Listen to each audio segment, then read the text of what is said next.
Hello, y'all. I am back again for another video. And so this video is going to be about why it keeps happening. So this was like a perfect example of some of my thoughts that I was having. You know, sometimes when you come up with video ideas, the spirit says, don't do the video right now. Because for one, I had not figured out which video I would do the reaction on and stuff like that. Y'all, I'm feeling real good. This is a good asthma day, y'all. My lungs feel completely cleared out. You hear me? Because I'm very voice conscious, right? And so I don't know if y'all could hear it, but when I'm doing my videos and I'm having asthma problems, my voice will be different. I mean, I think you could hear it too, but this is my voice. Okay. So this is my voice when I'm cleared out, I'm not sick, and my lungs are working at 100%. And I did not do it with an inhaler, y'all. Okay. So watch my 3 hour live I just did. I did like a 3 hour live. And in the very beginning of that video, listen to my voice in the beginning of it versus now. So this is my voice, okay? So when you're having lung issues, it's going to affect the throat, the esophagus, everything is being affected when you dealing with asthma symptoms. So I'm very, very grateful to the Lord for just healing me time and time again. So anyway, this video is, of course, about why this keeps happening. And it's domestic violence, y'all. Specifically, Black women, domestic violence. And I'm going to mention Black women too, because one Black woman every 5.5 hours is being murdered. So, and I've been a domestic violence victim. So I'm not coming to judge. Okay. I'm coming with information. And why is it that Black women are at the highest risk of getting murdered? One Black woman every 5.5 hours. Okay. Now it used to be one every 5 hours.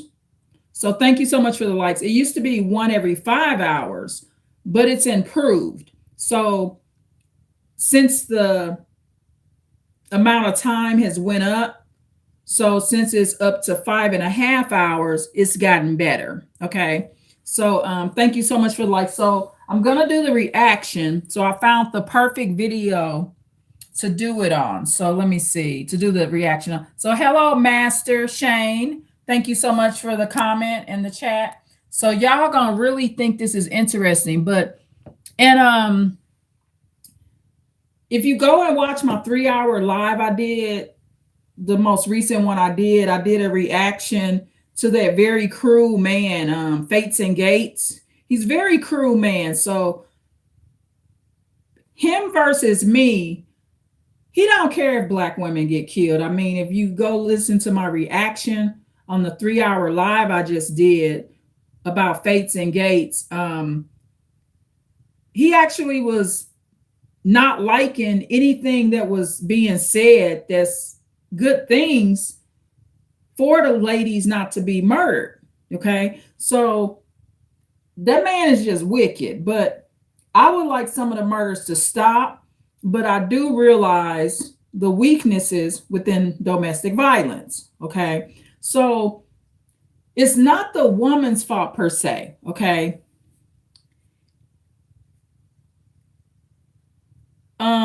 It's not the woman's fault completely, but it's the lack of knowledge and the way that Black ladies do things that causes the murder. And I've done it the wrong way in the past, but it's a lot of things that I will do that will be different than other Black women.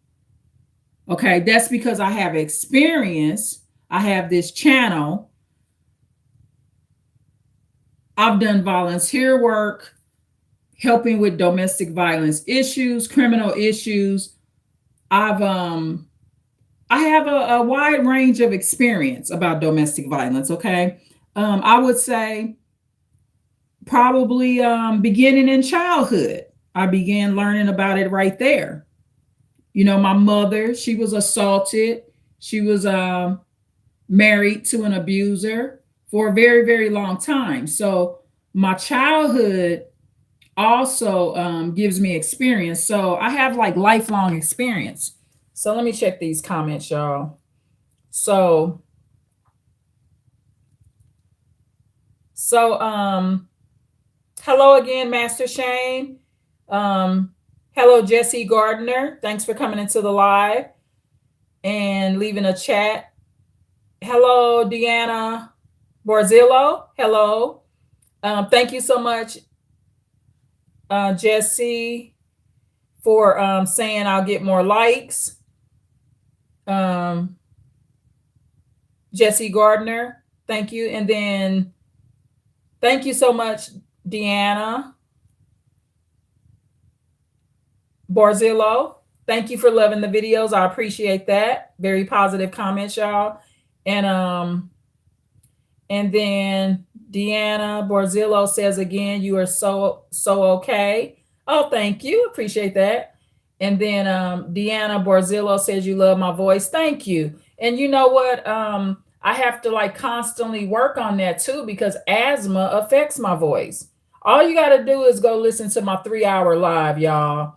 One of my lives, the asthmatic cough just kept coming. I had to keep putting it on mute. And so I try to do my best to take care of my voice because it's needed here, right? I mean, but today is a good voice day and a good asthma day. And my lungs feel good. You know, I feel good from the inside out. So I feel healed a lot. So, and of course, I got to obey some rules when I'm going through an asthmatic phase. I know I can't go drink a big, large coffee. Sometimes it'll allow me to drink a little bitty small one. But, you know, you got to stop eating and drinking stuff that you know triggers it. So hello again to Deanna Barzillo.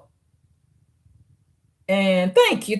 I wanted to be comment. And you're going to learn a lot. You know, I am, I'm not like Fates and Gates. I'm not an evil black man.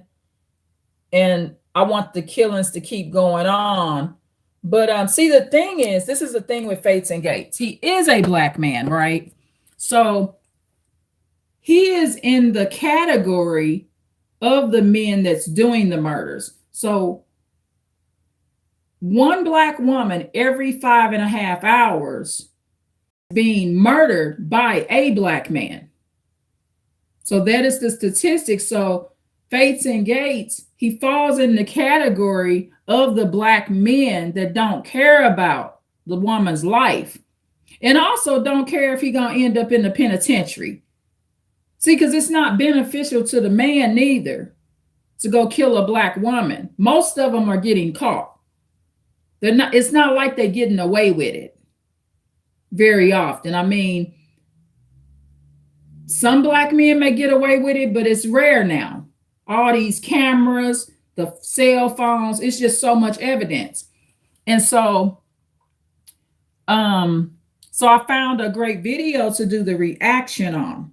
So, and thank you, Deanna Barzillo. You're very calming as well. Your comment, the energy that it sends out and all the comments and chats gives off an excellent energy. So the thing is, see, I'm not never gonna say somebody deserves it. May the Lord bless you as well, Deanna Barzillo. Okay, you can come back and just watch the live later. Just watch it later. So if you gotta go, you have a great weekend as well. Just watch it later. You don't have to watch the entire live right now. This is a video that will be under the lives. And so whenever you get finished, that's what I have to do in my lives. Remember, I watch lives as well, other people's lives. So whenever I have to work or I have things to do, just go back to the live later. So just come back to it later. You're welcome back. I release my live to the public right away. So with Black women, I'm not the traditional Black woman, okay?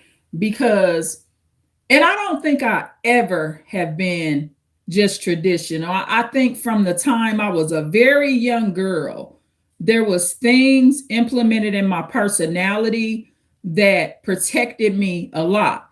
Now, I still ended up being in a couple of domestic violence circumstances. But to be quite frank, my personality knows how to abuse too. Okay. And see, that's the thing. Black girls and ladies, they're really sweet, right? So this is the thing. It's like getting in the lion's den, right?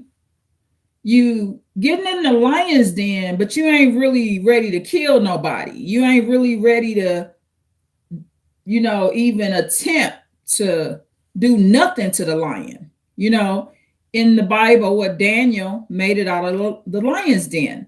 So that's how Black women are. They get in a lion's den, and they are the worst with seeing red flags. And it will be other Black women that will give instruction and advice for Black ladies to enter into these situations. It's like with me. You threaten me one time. That's all you got to do. One time. You don't need to threaten me 10 times. You don't need to threaten me 5 times. One time. And I'm talking about a friend. In this instance, remove my sons from the situation, okay? Because it's a different dynamic with a son versus another man. But we got Black ladies where they sons killing them. And that's because, for one, a Black woman will not place that son with someone else.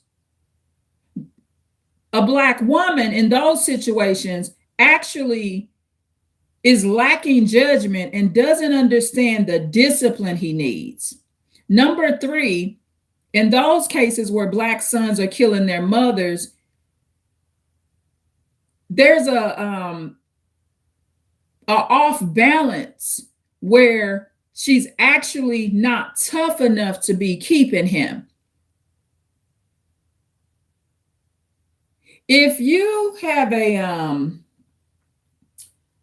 dangerous person around you, and I'm gonna just be quite frank, if you have a dangerous person that's around you or threatening you, if you are not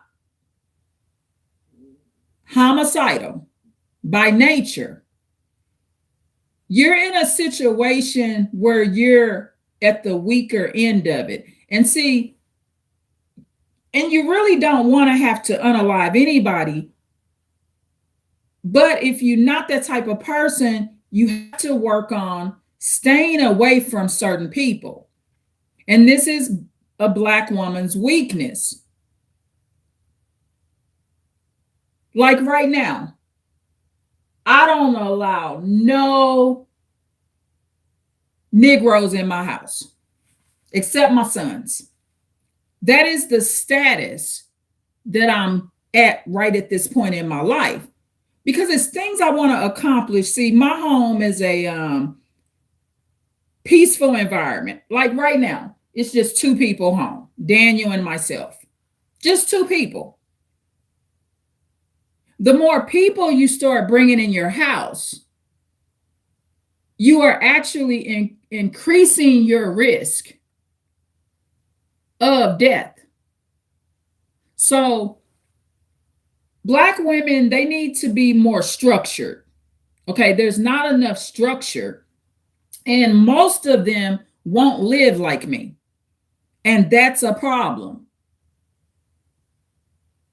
They can know all the information. It's one Black man killing a Black woman every 5.5 hours. But if one threatens them, they still won't take it serious because they will allow another need to interfere with their no contact. I don't play that game. You threaten me, you're not one of my children. Some of them, they had a woman threaten you. 3 years ago, when I was attending a funeral, the man was passive aggressively threatening me. He apologized for that. I appreciate the apology. And just in general, I did get an apology. It took a couple of years. I got an apology. His girlfriend threatened to bash me in my head. I will not entertain these people and go around these people. I don't care what kids they got custody of. I don't care. And this is the standard that Black women will not follow. See, they won't do it this way. See, I'm not going to get killed because the man already told me he's not good-hearted when he's passive aggressively threatening me. He letting me know he don't like me. He's letting me know he's no different than the other Black men that's out here unaliving Black ladies. Black ladies refuse to look at a man's history. So you have to think about it like this. When the Texas situation popped off, I had to think about it. Well, he's passive aggressively threatening me. I got back in town where I live. The woman threatened to bash my head in. So you have to think about it. Does this Black male have a history of domestic violence? Has he ever hit a woman? Has he ever assaulted a woman? The answer is yes. Black women will not do this enough. He's threatening you, but she won't believe that he'll kill her, even though he has a history of assaults. Because she'll minimize it and say, well, I don't know, maybe some Black women are thinking that, you know, he just assaulted the other ones, but he didn't kill them. But eventually, that's what it leads to, or it could lead to. At the end of the day, Black women and ladies and girls, you know, I always say I don't like that word man. Okay, one man. I prefer to call myself a lady or girl. So when I say girls, I don't mean children. I'm a girl. So separating your identity from men. Black women are too identified with a man. I'm not no woman. I'm a girl, a lady. So see, I'm already separating myself from men in general. So because I have that line across the sand, I'm able to protect myself more. But the thing about Black men is this. This is one thing I could tell you. And I promise to the Lord this. And it may seem contradictory, but I'm going to tell you this. Black males, they are the number one man killing the Black woman every 5.5 hours. However, he's the number one man that you actually can prevent your murder with. Okay, a Black man is not a white man. He's very emotional. Black men got a mouth on them. They emotional. And I'm not saying they act like girls. What I'm saying is I have never been murdered by a Black man because every single one of them gonna give me a red flag. It's kind of like this. The Black man loves me the most. See, I watch crime videos. I ain't got nothing against white men. I love white men as well. I just don't date them. But white men,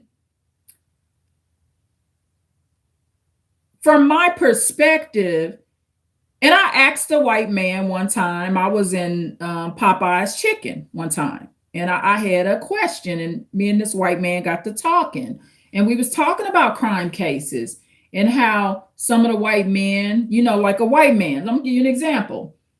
He calls. This was one case. This man was a doctor. He called from his medical office. Hey, honey, what you and the kids doing? We're going to have a great big party in the backyard. You guys ready? Yay! Just like talking on the phone to his family, right? And so his wife is like, can't wait to see you, baby. That man came home. He was a doctor, y'all. He came home. He showed no anger. He went out there in their backyard, damn near blew the whole family away. This was a doctor. One of the crime cases I was watching. So I ended up having a conversation with the white man that was in Popeye's Chicken. And we was talking about crime cases. I'm like, can you explain this? Right? So he was giving his perspective of how white men are raised and why they're able to hold that emotion and not let nobody know he mad and do that whole acting role until he get them in the backyard. Now, black men, and I will say that they're more genuine. A black man, he can only fake good for about no more than 90 days, usually. HG Tudor, I think, said one time, the max 18 months, maybe, if it was HG Tudor that said that. But with a black man, you're going to know his nature and that he's an abuser, and he's going to take that mask off, especially once he gets you isolated within 6 months to a year and a half.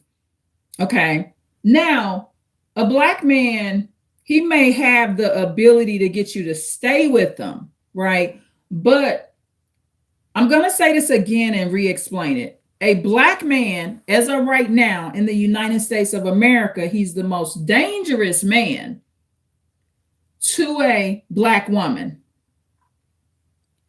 And as a disclaimer, this has nothing to do with my black sons. If any of my sons are listening to this, I love y'all and thank you for your kindness towards me. As of today, right now, I'm not having any problem with my black sons. Okay. And that's inclusive of Elijah as of right now.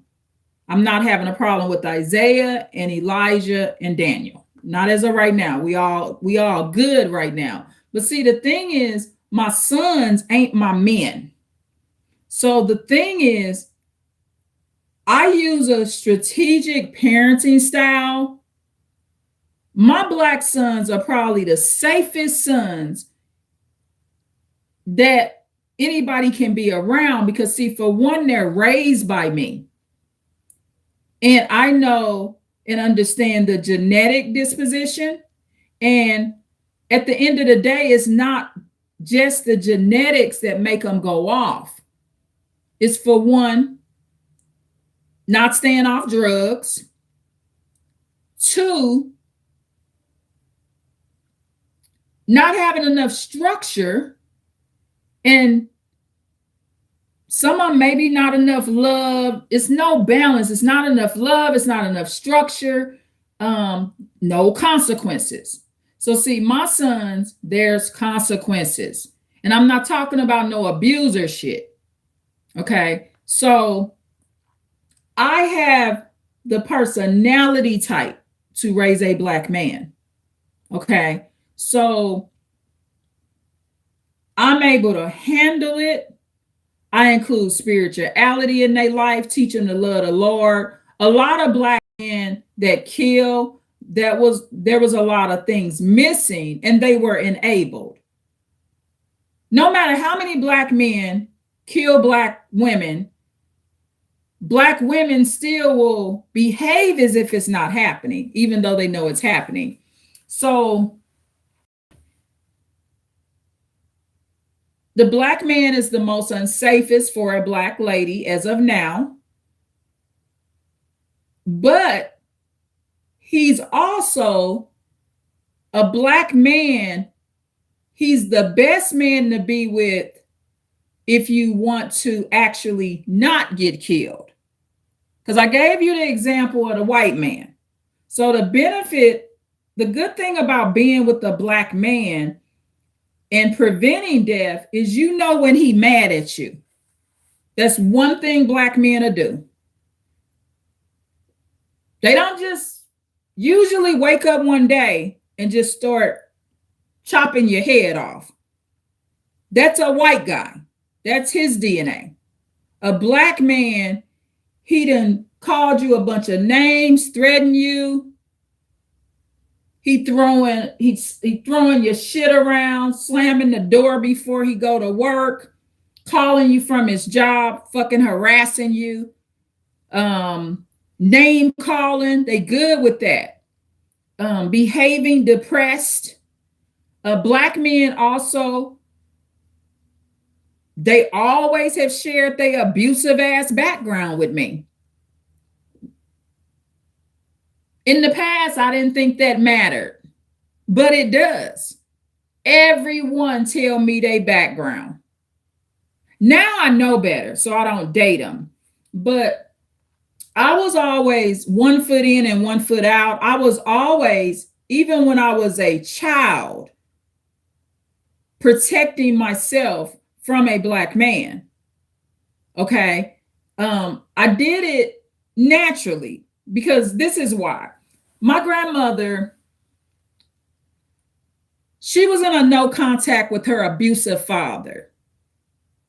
And so one of the good things about my grandmother raising me is she was not the type of woman that let no man beat her down.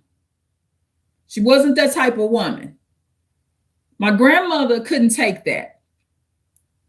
Her father had already beat her up when she was a teenager. So she left Alabama. So I was in a good environment when it comes to that portion of my life. So I will have to contribute my grandmother's toughness and setting an example. And my grandmother wasn't no Bible woman. My mother was. So the benefit of being around a lady that's not a Bible thumper is she's not teaching me that submissive shit. Okay, she's not teaching me all that biblical bull crap that eventually gets your ass kicked. Okay, so Black ladies, I would say 80% of these murders would stop today. 80% of these murders would actually stop if the Black lady acknowledged and changed her thought process. Now, the other 20% would keep going on because he's gotten too much control and he knows the address. Okay, so with the way I live, I pay attention to red flags. And see, with me, I don't care who the man is. Whether he's my son, cousin, friend, boyfriend, husband, it doesn't matter his title. Is he abusive? Is he rude? Is he lacking empathy? Is he depressed? Is he sad? Is he suicidal? And those are all the traits, one or more of those traits that the Black man will carry. So yes, he's hurting Black women the most, but he's the number one man that you could prevent from hurting you. You could prevent him from hurting you. See, when a Black woman is being threatened by a Black man, that's a cry for help. What he's saying is, please stay away from me. It's almost a form of love. But Black ladies don't understand that type of love. He telling you he gonna kill you. He care a lot about you. So he telling you he gonna kill you. Now, He cared enough about you to tell you. The Lord letting them say it. All you got to do is stay clear of them. The average Black lady personality is not controlling enough to handle these Negroes. The average Black lady, her personality cannot handle it. Because for one, she wasn't raised by my grandmother. You got to be raised by my grandmother to develop some toughness. See, my grandmother, she wasn't getting beat up by men because she's not walking around with Black feminine energy. She's walking around with a restaurant apron with a pistol in the pocket of it that you know she got it all motherfucking times. My grandmother didn't give a damn if that apron hung down to her knees. You know, because back in the day, them pistols was heavy. My grandmother didn't care if a priest came in the restaurant to eat. Pastors. She talked to them. Thank you kindly. She never removed her pistol out of that apron pocket. She kept it on her at all times. So see, my grandmother, she wasn't carrying feminine energy. She also wasn't acting like no stud or gay lady. She's not looking manly neither. My grandmother wore her earrings every day, wore dresses every day. I don't remember my grandmother wearing any pants. She always wore dresses. So she was ladylike, but she had balance in herself because she had that pistol. That pistol was for Black men. My grandmother knew then, when I really look back on it, she knew for sure who was the most dangerous to her. And it was another Black man. Her dark-skinned father taught her that. And when my grandmother married, she didn't marry no dark-skinned man. She sure didn't. She married a light-skinned one. He not white, but she didn't marry what her abuser looked like. That's all I saw. You know, by the time I was born, that's what I saw. My grandmother wasn't running around here having a bunch of babies and all that stuff. So that's the piece that's missing. You know, if you're not around no ladies, and you wasn't around ladies that was willing to unalive a dude on spot, you're not the type of woman to be even dibbling and dabbling with men too much, because there's no foundation for you to really protect yourself. Now, I don't carry a pistol. I don't carry a pistol at all.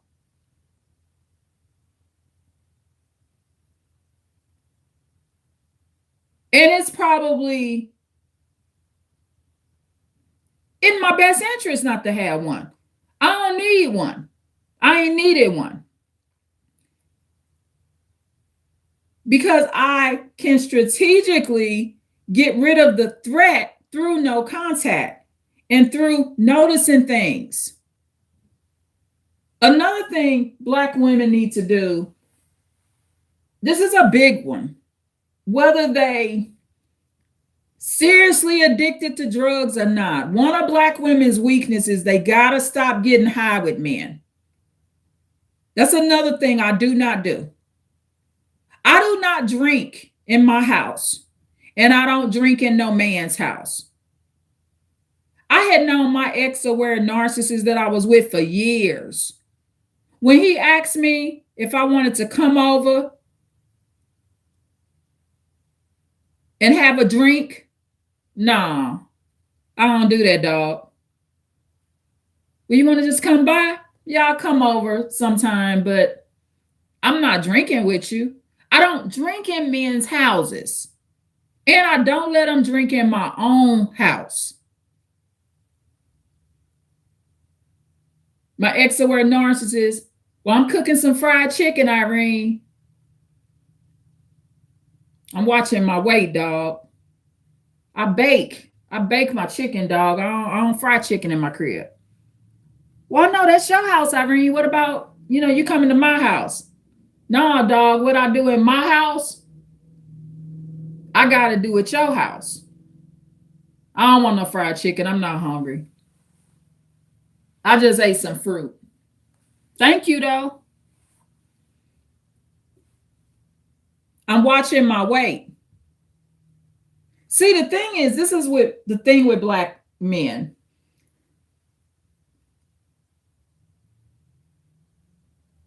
They may never fully respect you, okay, if they're narcissistic, but you can put yourself in a category to where you're not his norm. That extrovert narcissist, he was older than me, over a decade older than me, okay? And back when he was younger, he was a prior pimp. He's a player. He's been with several women throughout his life that he's abused and manipulated. And his system works with every Black woman. Every Black woman that Negro asks to come over for some fried chicken, because chicken is our thing. Even if she 100 pounds, if she like having sex with him, it worked. Black women, they followed a man too much. A man that's in general not a good man. My mother said this when her husband passed away. I called my mom. I'm trying to figure out what's going on. I didn't want to directly, in a rude way, be trying to figure out how her husband died. My grandmother let me know what was up. So I'm like, let me check this out, because my mother's husband passed away. So I called my mom. I said, because I wanted more information, but I had to be strategic about how to ask for it, so my mom didn't go into a temperament or think I was disrespecting her. So I called my mom. I said, I called her mama and by her name. I called her both names to soften her up, So I said, well, I'm sorry to hear about your husband passing away. My mama's husband, I couldn't stand the man. I'll do a whole nother video about where my total disdain for abusers really popped off when I was 14 years old. I'll do a whole nother video about that. But I hated my mama's husband. I did. I'm not gonna lie. I hated the ground he walked on. He was so freaking abusive. He would beat on my mama and my disabled brother. It's a horrible nightmare. So that man was so wicked. I was not unhappy when my grandmother said he's deceased. I just wanted to know more of what was going on, because it caught me off guard. I'm not the traditional Black woman, so I do not care and give a fuck when fucking abusive niggas pass away. I'm gonna say it again. Especially since he's not one of my sons. If a man is not my son and he is not my flesh and blood, he's not my son, he's not my cousin, and he beats up on women,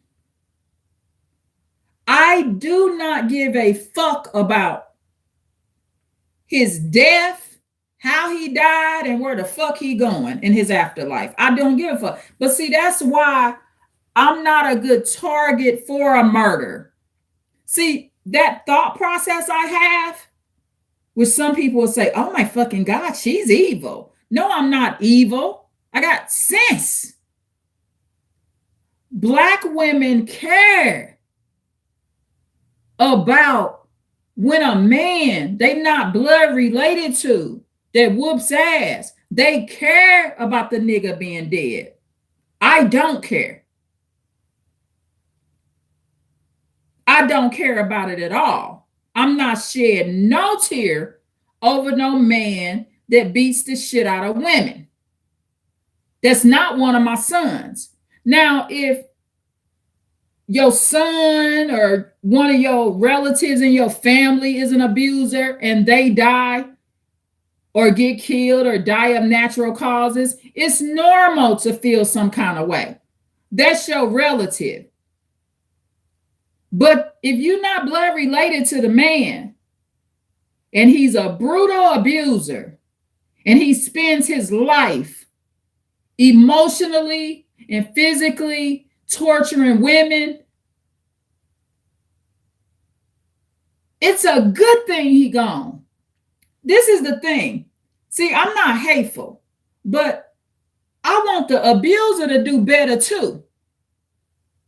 When my mother's husband passed away, the abuser, she married that nigga twice.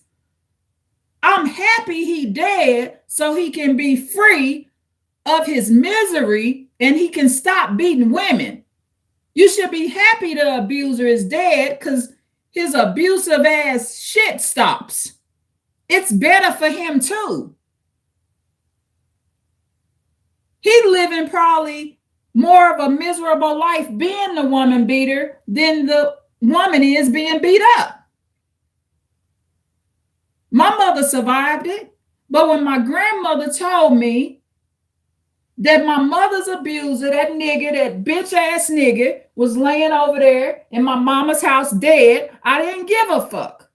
I want to know what happened to the nigga. That's what I want to know. How did it go down? Why is his bitch ass laying up in my mama's house dead? He wasn't stabbed, shot, or nothing like that. He's laying up there dead. I want to know what happened. That's it. So my grandmother alerted me as to what was going on, and there was some, he needed an ambulance or something. My mother was in charge with no crime. There was no police investigation. My mom was not in any trouble because he died. I just want to clarify that. So my grandmother said her and another relative gonna go check the situation out and go support my mom in what she needed. Her husband had just died. Okay. So I said, okay. So I called my mother and I call her mama and then by name. And then I said, I'm sorry to hear that your husband passed away. I said it in that case. That would be a rare circumstance. If I ever tell somebody I'm sorry that their dad or husband passed away, I always mean it from my heart. I do, always. But that day I didn't mean it. That was the one time I actually said, I'm sorry that your husband passed away, and didn't mean it. Only time in my life where I've ever said, I'm sorry somebody passed or something happened and didn't mean it. Any other situation in my entire life, I always mean what I'm saying.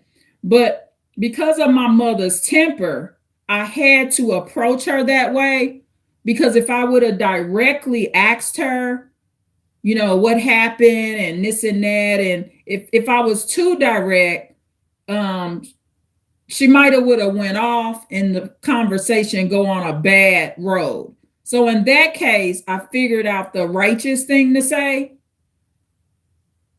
to see what's going on. So I learned from this conversation because I told my mother, I said, I'm sorry to hear that your husband passed away. So my mother responds like this. I hear a moment of silence. Gets quiet, right? I didn't feel no bad energy like she's gonna cuss me out or nothing. She just got quiet for a second. Just for a second, and I mean a second. It wasn't long. Wasn't like I was waiting on a response for a long time. She just paused. Because I think her hearing me say I was sorry that her husband passed away, in her mind, it was showing a lot of compassion because my mom knew from an incident that it went down when one of my relatives that took me over to her house when I was about 14, and me and her husband, her abusive husband, we had a heavy dispute in the house. So my mother knew I hated the nigga. And I mean, I hated this nigga. I'm not going to sit up here and lie. I don't like men beaters. I don't like them. Why should I like them? See, I don't like them. That's why I'm not part of the statistic. One black woman getting killed every 5.5 hours. Me not liking the niggas removes me from that statistic. Because my Scorpio nature not gonna allow me to fuck with somebody I don't like. So it's a protection. And this is what the other black women need to start doing. But the difference is they like the abuser. They see good in the motherfucker. Well, he went to work today. I don't give a damn if he went to work. I want him to go to hell. When he gonna go to hell? And see, this is the correct perspective that a black woman or any woman should have for an abuser. But I'm being very specific in this video because when I do this reaction, it's going to be the perfect video so you can hear what the problem is. You're going to hear it for yourself. I wanted to do this video like 3 hours ago or like yesterday, right? But I hadn't came up with the right video to do a reaction on. This one just came out the blue. And this is from a channel that I'm not subscribed to and haven't really watched. From what I remember, this is not one of my regular channels that I'm in tune with. But see, and I'm gonna say this again so y'all understand it. A black woman is most likely and at a very high risk of getting killed by a black man. Since under the federal statistics, one black woman gets killed, or one black lady, a girl gets killed once every 5.5 hours. And when I say girl, I mean teenager to adulthood. Okay. But even though that is the statistic, all those murders and 80% of them are very preventable. This is why the black man is the safest man to be with and the safest man to leave and not be killed by. And it's because of this. He shows you his emotions. A black man, 99.9% of the time, he gonna show you he mad with you. He shows you through not apologizing, having lack of empathy, when he's in a bad mood with you over the phone. He don't even have to threaten you. Black men have told me how miserable they are. And I'm talking about black men I ain't even slept with. They tell and show you everything. They give you the red flags. But when the red flags are displayed, because of the black ladies' personalities, and I'm talking about that kind, naive, not understanding logic trait, that's what gets them killed. I know a sister right now that's living in an apartment and has her boyfriend staying there. And over the past few months, he's threatened to kill her and has a gun. She still moved him in.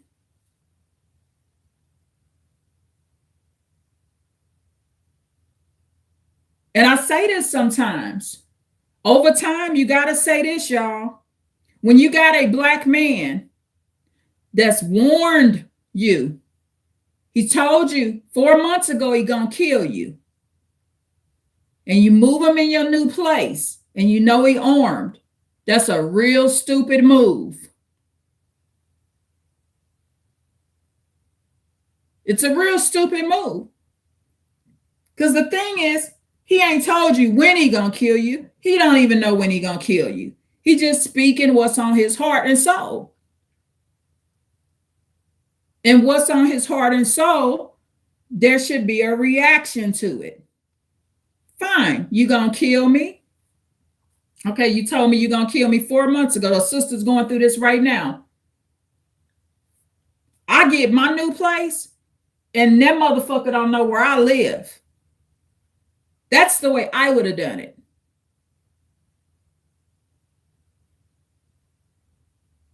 But this black woman, he threatens to kill her, and she moves him in. This is like tradition at this point.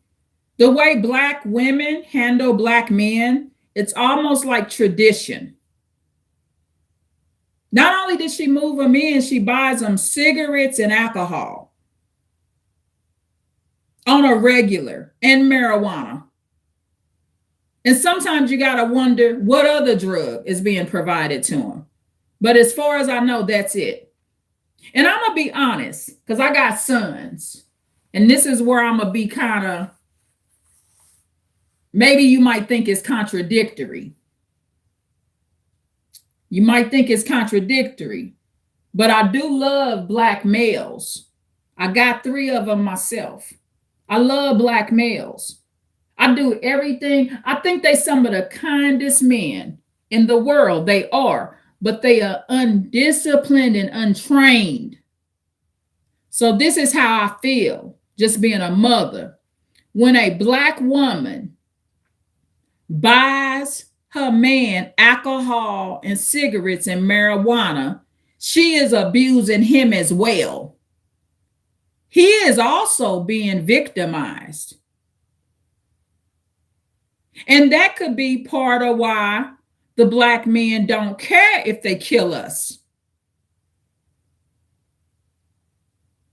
He might know deep in his soul.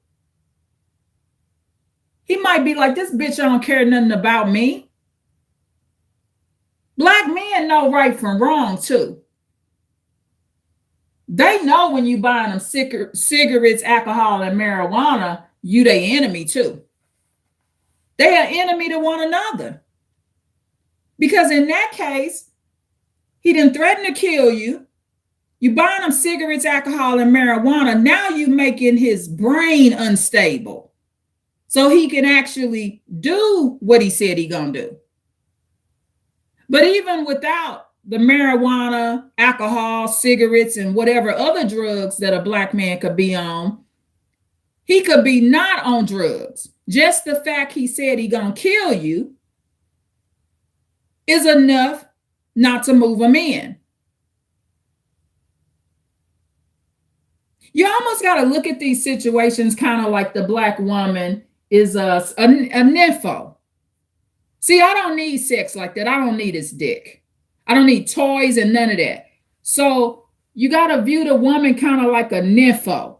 So if a man is threatening to kill me and I get me a new apartment or house and I move him in, I'm like real horny or something. There's something wrong with me. Like a nymphomaniac. Maybe they need to develop some sort of classes or something where they teach black ladies about how to control their sexuality, their sexual emotions. Because most of them have very little control of that. Because that's why she's moving them in, for the dick. But his dick ain't that special. She's looking at the wrong thing. She want dick and comfort too bad. Very low self-esteem. So every black man I've ever been with, I've been able to escape them. Especially after I got jumped on a couple of times. I've told y'all my journey. Shit, I don't tolerate this shit. I ended up, I could have went to the penitentiary. I'm not gonna keep letting no nigga beat me out. My grandmama snapped out of me. I'm willing to do life before I let a nigga beat me whenever the fuck he want to. That's why I did a live about the wrong placement. You know, when you're being raised and you're in the wrong placement and you really should be being raised someplace else. But I gotta say this 100%, y'all. I might not approve of everything my grandmother did and said and some of her neglectfulness, but when it comes to domestic violence, my grandmother's was the right placement for me, because my grandmother brought an energy that I didn't even know about. I had no clue that my grandmother fled from her father that beat her bloody. So this is how my grandmother rolled, y'all. This is a real boss. My grandmother's father, which would have been my great-grandfather, he beat my grandma bloody over some bullshit, y'all. Nigga crazy. Nigga's crazy, right? So beat her bloody. My grandmother ended up moving to St. Louis, Missouri. She ain't fuck with that nigga no more. Her own daddy. That's how my grandmother did her daddy. Yeah, and he's a nigga because he beat my grandmama for no good fucking reason. He's a nigga. I grieved about him, though. I ain't gonna lie. When I found out, I just found this out over the past few years how it went down. I felt some kind of way about my great grandpa because the thing is, he wasn't discussed. So this is why being raised by my grandmother, when it comes to freeing myself and staying out of domestic violence with black males, I was in the right placement with her because, for one, she wasn't letting men do that to her, okay? She wasn't involved with men that would beat her out. She kept her pistol, and she got free of her father. My grandmother did. Left Alabama, and she didn't talk to him no more. She was in a no contact, and guess when she go see him? My grandmother was heavily judged for this too. I roll like this too, y'all. I don't mess with abusers. My grandmother went to see him in his casket. She went to his funeral. She went to his funeral. She got away from her father, moved to St. Louis, so she out of town. She get away from this abuser. Then he passes away. I think he passed away before I was born, maybe. My grandmother is 50 some years older than me. I didn't have a young grandma. Okay, my grandmother was 50 some years older than me. She went to his funeral, paid her respects, got up out of Alabama, came back to St. Louis, and that was it. She can be judged for that, but that's when she should go see him. So he can't beat her no more. It's not normal, y'all. Men, it is very unnatural for a man to be beating up on a girl or a lady. It's so unnatural.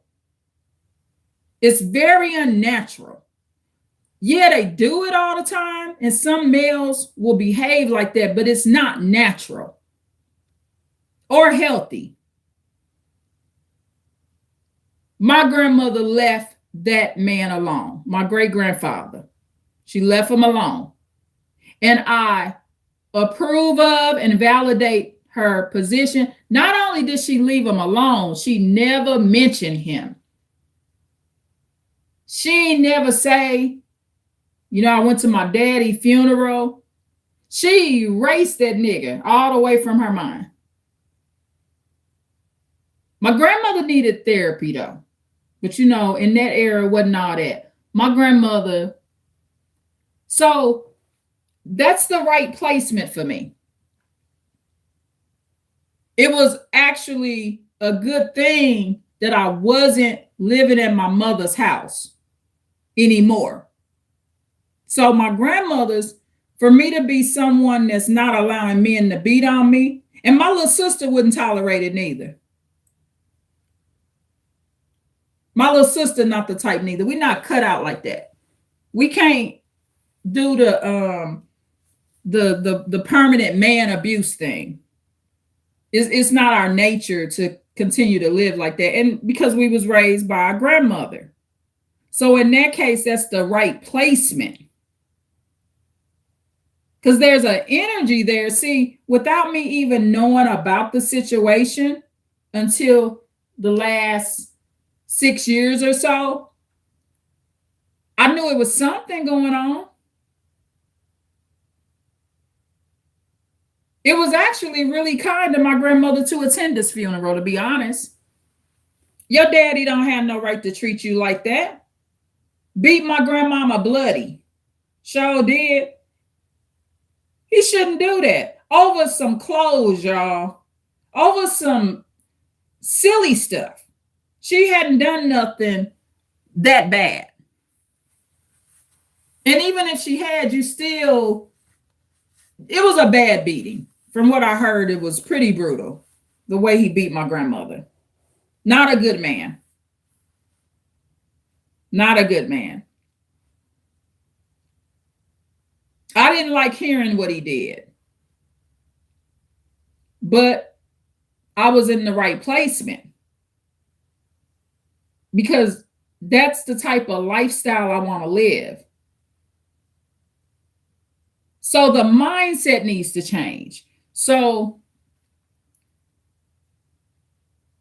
Black ladies, they're caring, and it's inappropriate. It's inappropriate and it's disrespectful to the self to care about a man that's not blood related to you at all, that beats on you and hits you and rapes you and assaults you and does all kind of stuff, steal from you. They do more than just beat up on you.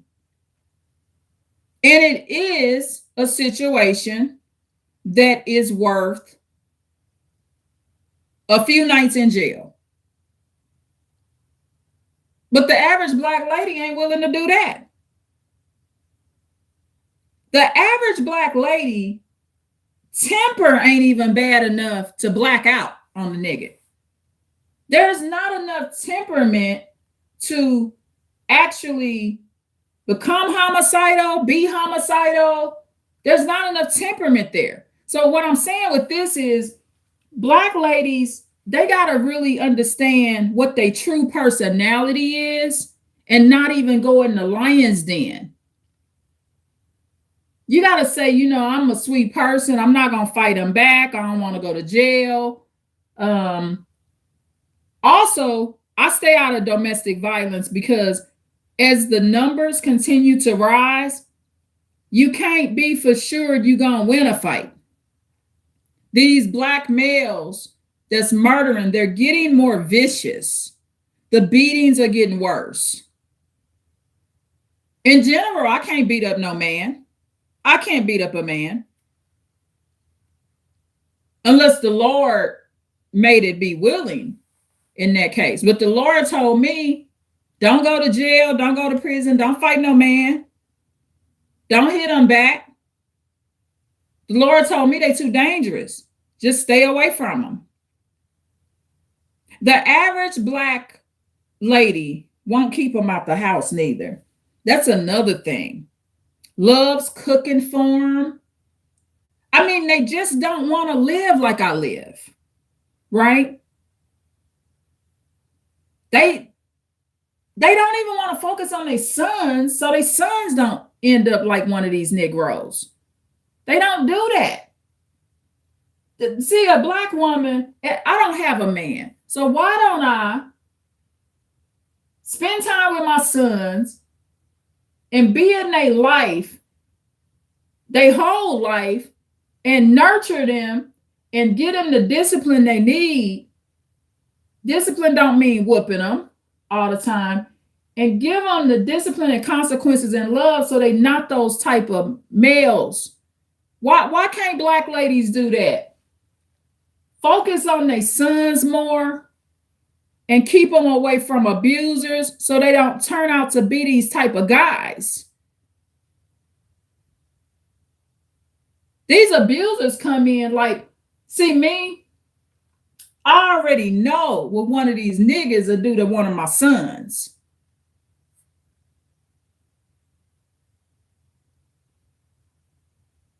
They beat your children too.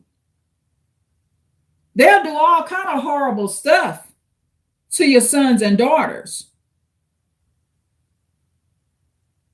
The thing is, black ladies, they haven't figured out activities. A lot of them get in these domestic violence situations because they don't have other activities. I'm too busy for it.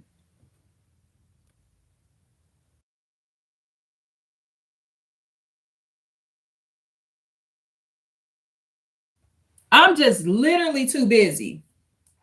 So what I'm going to do, y'all, is I am going to take a break, like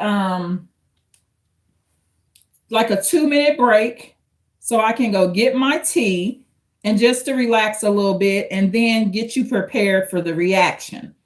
So I have the video that I'm going to do the reaction on. And so I am going to take a break so that I can get my tea, so that my voice is good, because I'm still in asthma phase. So my voice and my asthma was doing so good that I didn't bring my tea up here. So I am going to go downstairs and get that. And so I always play what I call the break music, y'all. Y'all have heard my little break music before. So don't go anywhere. I'll be back within 2 to 3 minutes. And I'm excited to get into this reaction because it's going to be a lot to learn. I gave you my own tips too. But the thing is, when I let you hear this fair use reaction, it's going to prove more of what I'm saying, because my goal is to get the problem fixed. So this is something they won't ever say. You know, nobody's ever going to tell you on the news. They're not ever going to say on the news, you know, black men, they're killing a black woman once every 5.5 hours. So that means about 4 to 5 women a day die. That's a lot of black women. They're never going to say, but by the way, he's the number one man if you don't want to get killed, but you just got to behave this way. They're not going to tell you that.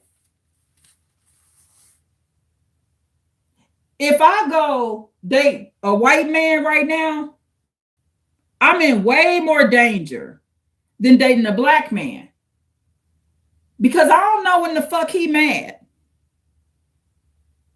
I don't know when the fuck a white man's mad. Because, see, I'm not going to date. If I got with a white man, he got to be like a doctor, a lawyer or something, right? I'm not going to date no trailer park white man. So if I stepped out of my race and I said, okay, I'm going to get with a white man, he got to be a doctor. And I already told you about the case with the doctor. I was in Popeye's Chicken talking to another white man about the doctor that did the murder. He's calling on the phone. Hey, babe, how you doing? How's my wife and my children? Oh, I can't wait to see you guys when I get home.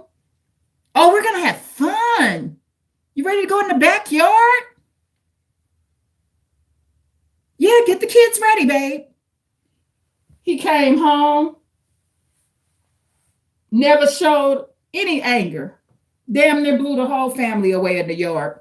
See,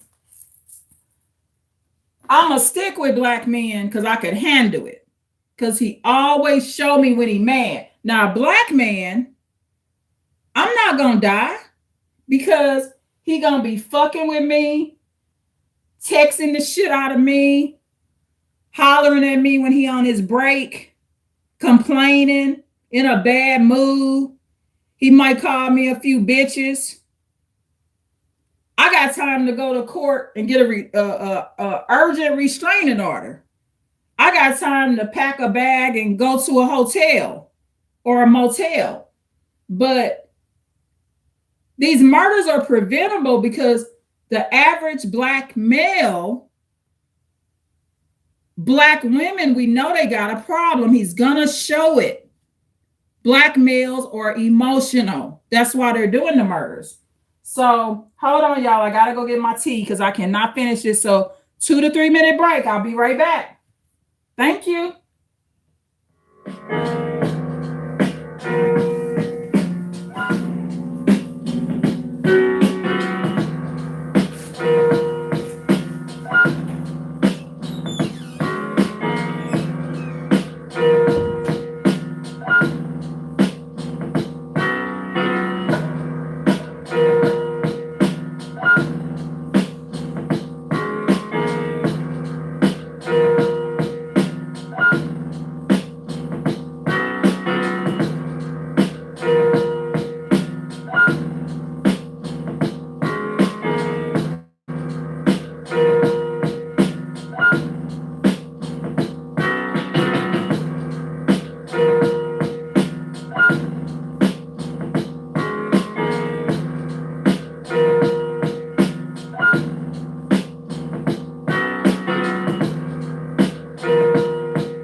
Hello, y'all. I am back again. So thank you so much for being so patient. I was trying to get Daniel to do like a little question and answer. Daniel, come answer a quick question right quick. One question. So my question is going to be to my son because he's a black male and he's someone that would never kill a lady, right? So what is the question? So the question is, Daniel, what is the key to a black man not harming a lady? The Bible. The Bible? Read the Bible. You won't harm a lady. Read the Bible. Okay. So that goes with my theory. I was just saying on another video that the Bible can do 3 things. Either make you an abuser, make you not an abuser, or make you a victim. So for Daniel, the Bible makes him not an abuser. Okay, thank you. I appreciate it. Thank you for having me in your video. Yeah. Daniel said thank you. Goodbye, YouTube. Daniel said goodbye. So yeah, that's I actually like the way. Thank you, Daniel. You're welcome. I'll cash app you, man. So I'll give him a little incentive, because I was actually surprised by the answer, the Bible. I mean, but the thing is, see, I pointed this out in the other video too. The church that we attend, I'm not anti-church, but I am sometimes anti-Bible. But see, the thing is, I'm the leader of this home. So I don't justify males being abusive. So those are the scriptures that he's being sent to. So the scriptures that our pastor would be teaching, and this is the thing, you might not like this. You could say it's racist or whatever. This is why he's not an abuser. And I was able to work with Daniel to be the best person he could be. Our pastor, not a black man. See, start protecting your sons from the manosphere and systematic generational abuse being taught to black males. It's all kind of races of males out here, right? So be careful what church you go to. Just because you're a black does not mean your pastor has to be black. Because that pastor could be teaching abuse, teaching all that submission, and black men take it the wrong way, especially the wrong black man. So I like the way Daniel answered that. He said the Bible. But a certain percent of black males, like Fates and Gates, the Bible makes him talk abusive and be an abuser. I did the reaction on that. Fates and Gates, that's a wicked man. He had no soul about what happened to Malia Best. 24 years old. Got murdered by like a 52-year-old man that she married. It was horrible. He don't care nothing. That's another thing. The key to not getting killed too. Thank you so much for the likes, y'all. The key to not getting murdered is more black ladies would be not at such a high risk if they understood black men more.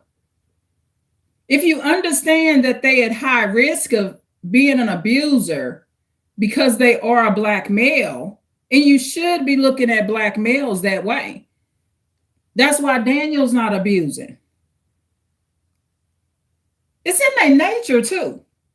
They got to have a straight up strict parent.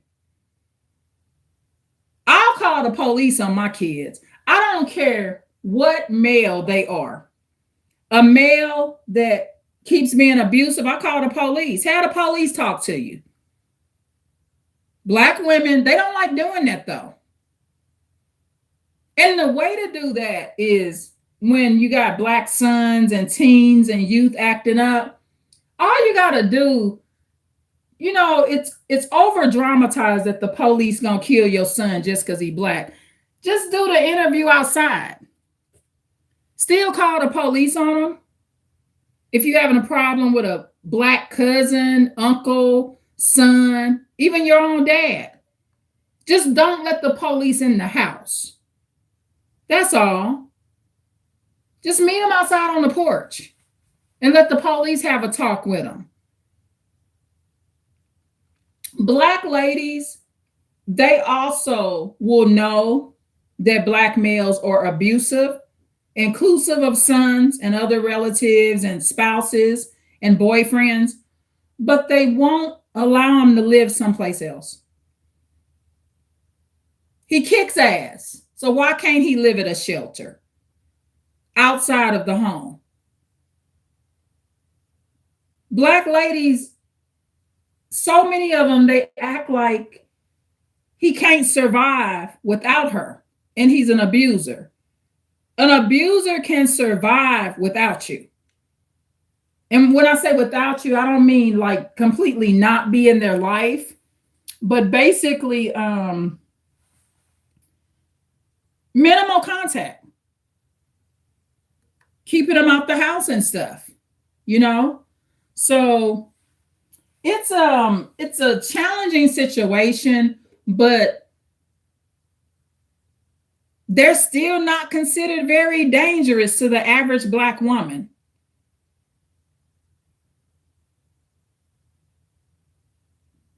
They're not considered dangerous.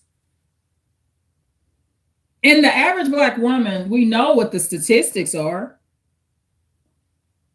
There's no intervention. There's no reality check. There's no change of situations. Like I said, most Black ladies, they can't live like me. No regard for their life. It's hard for them to kill you if you stop letting them in the house. But that's just a basic concept that Black ladies won't follow. They won't stop being the Black man's abuser, keep buying them cigarettes, alcohol, and other dope. And then you wonder why he gonna shoot you. You surprised he's shooting you. Well, you just bought him all this damn liquor. You buying him all this Hennessy. You should understand shooting at you. I would. I'm more logical. I already know once I dope him up that he's going to kill me or someone around me.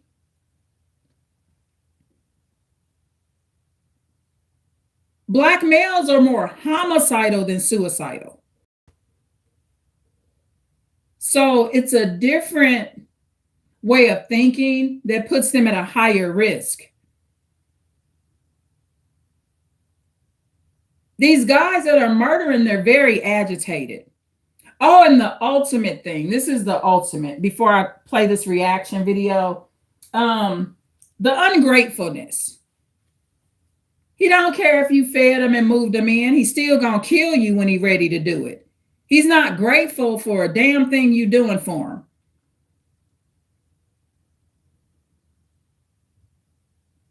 And that's a trait that some Black males may be able to play off, you know, with saying thank you here and there and stuff. But Black ladies got to learn to kind of see through it, see through the facade. Like the 3-hour live I did with Malia Best, right? When her husband killed her, I mean, her friends and family told her not to marry him. I'm quite sure they told her why. He dangerous. She still did it anyway. Black ladies are very hard-headed too. They believe prayer and Jesus gonna stop. One Black woman, she married a man that had killed 4 men. She was a holy roller, praying to Jesus and the Lord. He went and she went to go visit him at what you call it, those what do you call those visits where you visit your husband in prison and they let you be in that little RV thing or whatever? I forgot what you call it, a visit. It's right on the tip of my tongue. But it's actually been more than one murder. It's been several of those over the past 2 or 3 years,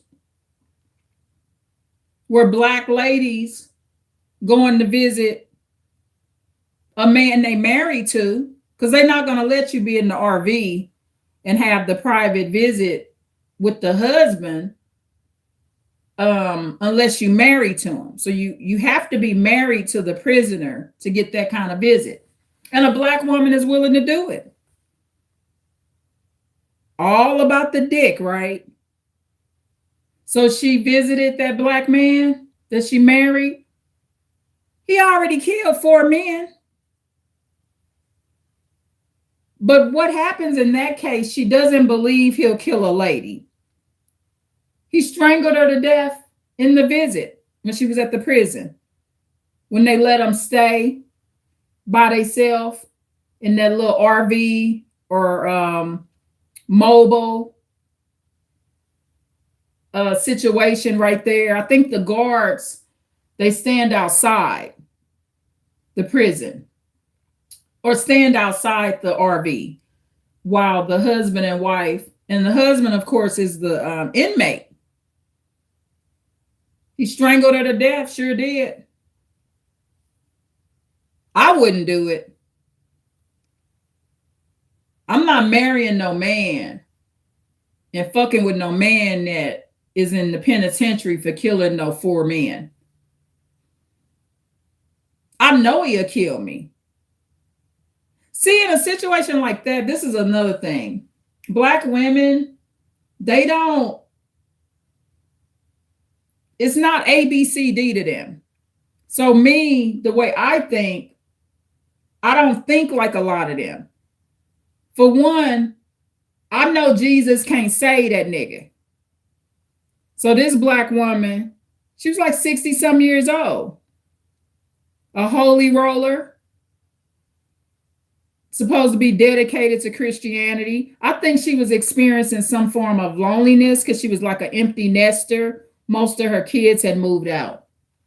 So she said Jesus told her that she could help and save him. I think she met him online. So she marries him.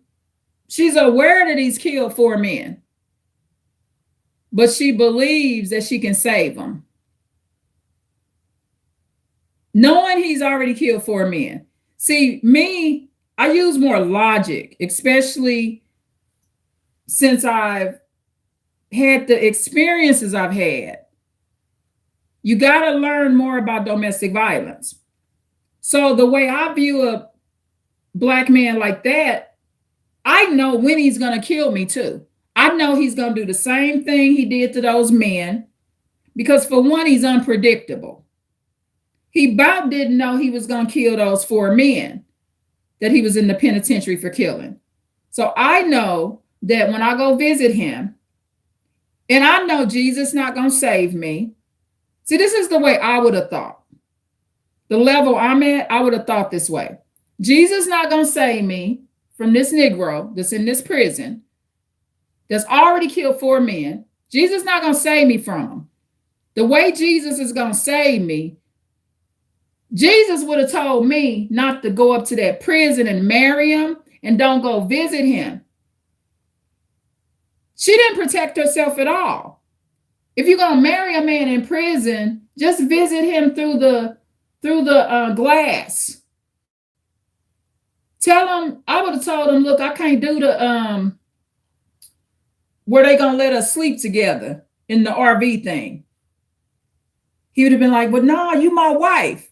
I'm your wife, but you've killed 4 men, and I feel comfortable visiting you through the glass. See, he wouldn't have wanted to marry me because he wants pussy. So I wouldn't have been a good target for him. But that's the way I would have handled him. Because a prisoner, the most protected place to visit a man is at jail or prison. They can't do anything to you because they cannot get through that barrier. Those visits. I mean, I know that at some prisons, I'm not sure how this works, but there's certain situations where the visits are not set up that way, where you can like touch the prisoner and stuff like that. But those are more rare. But the traditional visit, like Chris Watts, if you go, he killed his wife and his daughters. And the black men are doing more and more of that. That used to be like just a white man thing. You know, like the doctor case I was talking about, he kills the wife and other family members. But now black men, the ones that are doing these murders, they're killing the children as well. No different than Chris Watts, the white man that killed his 2 little girls and his wife. Now, in Chris Watts' case, even though he's a white man, he showed heavy annoyance with Shanann at some point, but he still didn't show the level of anger that a black man would have. And I'm saying this to say this. It's a blessing that a black male displays his anger and emotions. That's a good thing. Because now you can intervene and just stay away from him. That's all you got to do is strategically just stay calm and just stay away from them. That's it. So fair use, y'all. I'm going to play this video because this is an important reaction. Oh my goodness, I was so excited to do this video because what this black lady is going to say, it's just going to be mind-blowing. She's just going to say it just like it is.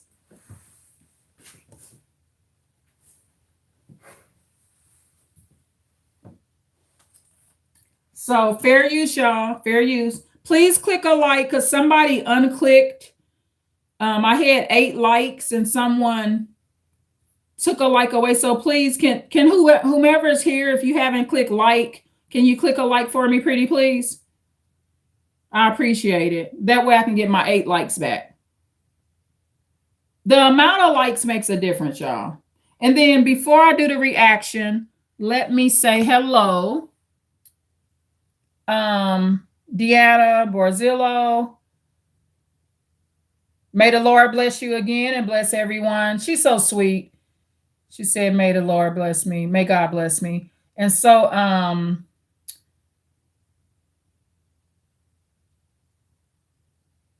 Lover Low, hello there. So fair use, y'all. I'm going to play the video that I'm going to do the reaction to.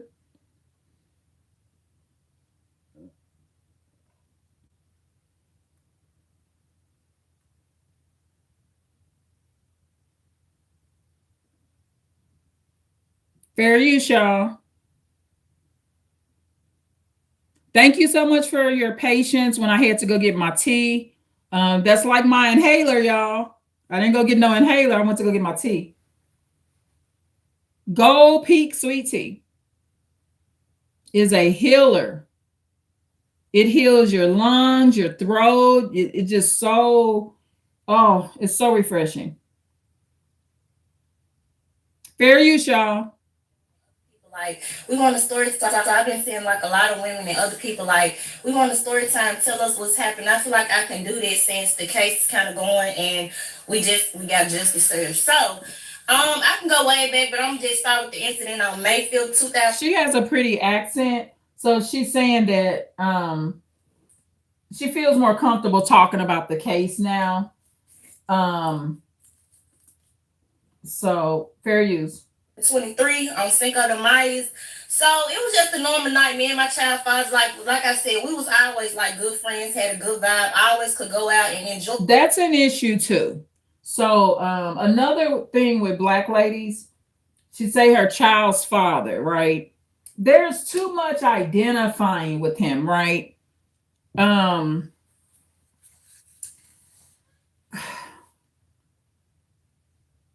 We got to work on this, right? This is a tactic I'm going to give you. I'll share a couple of tactics I use to keep me from being over attached to people. I can go no contact with anybody that's not living in this house. You know why? I don't put them as a contact in my phone. That's energy, y'all. Every man I'm able to avoid and prevent from being abused by him, he's not a contact in my phone. He just got a phone number. That's it. Start calling people by their name. Like she said, her child's father. She's trying to give a description of who he is, but that's also something that she probably does or was doing even before he did what he did to her. And she's going to explain what he did. But black ladies have an over attachment to black men. That's not healthy. My husband, my boyfriend, my baby daddy, my child's father. Just call him by his name. That's what I do. When I'm referencing a man that I have a child with, I just refer to him by his name. Why all the ownership to the man? He's not your slave. You're not his master. Just call him by his name. Who you talking to on the phone? I'm talking to Bobby. He's just Bobby, not your child's father. See, all of this, the way we word things and the way we attach to things, there's too much of an attachment. And that's not a good thing to have with probably any man.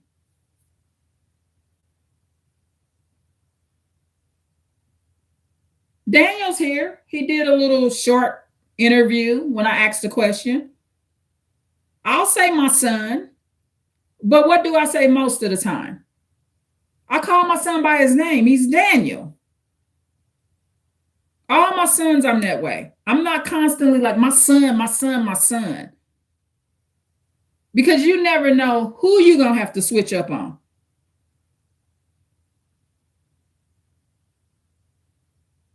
So, fair use, y'all. That's just a suggestion. Keeping things more professional. Okay.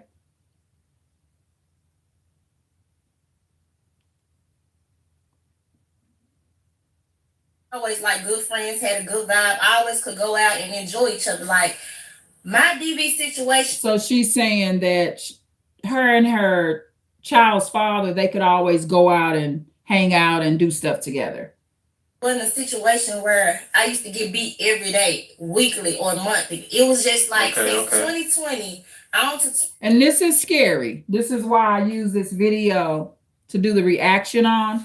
When she said it wasn't like she got beat every day. You hear that? She's minimizing it. And that's why when she explained what ended up happening, you'll see why it went that way. It wasn't like she got beat every day. What about this? He don't beat you at all. He shouldn't be beating you at all. Once every 10 years, once every 5 years. Can we get to he don't beat you at all? He never beat me. He's not that type of man. It is black men that do not beat up on ladies and girls. They do exist. But the average black lady act like they don't exist. So there's no patience. There's no, like HG Tudor calls it, the ICE method. I use that. And I didn't even know I was using it. HG Tudor calls it the ICE method. It's basically a method where you're taking your time with people. You just met them. What about y'all go out and have your first coffee in 7 months? And then see how he acts. See how many calls he makes to your house to cuss you out. See how many calls he makes to your job to cuss you out. Because the average black woman will tell a damn stranger that she want to date where the hell she work. No privacy. He know exactly where to come kill you. Because the first month of meeting his ass, he know where the hell you work. And until this stuff is worked on and changed, and the strategies changed, black men, because they give you the warning what they're going to do usually and give off a bunch of red flags. Oh my God, a black man is going to give you 50 million red flags. Just keep a journal. He is not a man that is without the red flags. He's too emotional. That's why he's doing all the murders. They're more emotional than any man you could ever meet. And this should be fixed and worked on in childhood and in their young adult life. I teach my sons all the time, you got to stop being so emotional. Black males are not taught enough logic. It ain't logical to go kill no woman. Ain't no woman worth doing penitentiary time over. That's what I teach my sons. She ain't worth it. You gonna kill her for what? You getting ready to go to the penitentiary because many of the black males, they're actually not with a lot of black ladies don't have a man's best interest at heart neither. You getting ready to go to the penitentiary for killing a lady that wouldn't stop buying you 8 packs of cigarette a day. Half the women, they just as unvaluable with their morals. That's what makes them unvaluable or not as valuable as their morality. It's like you got 2 bad people together, but then even though the lady bad, she may have a little bit more logic not to kill him. It's very sad. So it's almost an instant problem to fix. 80% of black ladies that's getting killed, it would stop tomorrow. All they got to do is use the ICE method. Stop letting people in your house. Stop being so friendly. Stop drinking and smoking with men. Stop giving them chances. The ones that are not drinking and smoking, stop giving them so many chances. But like this black lady said, it wasn't like he was, how did she word it? It wasn't like he doing this. Yeah, he didn't beat her every day. Her domestic violence situation wasn't a situation where where she was getting beat every day. So how often did he beat her? Once a month, that's okay. The once a month beating is cool. But this is how they talk. It wasn't like he was beating me every day, like as if he has a right to do it. He shouldn't hit you at all. So fair use, y'all. So I just wanted to point that out because this black lady, the way she talks, this is black culture. This is truly black culture. This is how they think and talk. Okay. 2020 on to 23, he would put his hands on me in a major way, like crazy shit. Like he would have a mental spell and just freak the fuck out when he get on liquor. So I didn't get beat every day. You hear the liquor? When he get on liquor. You got to ask yourself, was she the one buying it for him? Or allowing him to do it in the house? Another thing that would prevent the murders, okay? For one, I'm not believing that I should be submissive to men.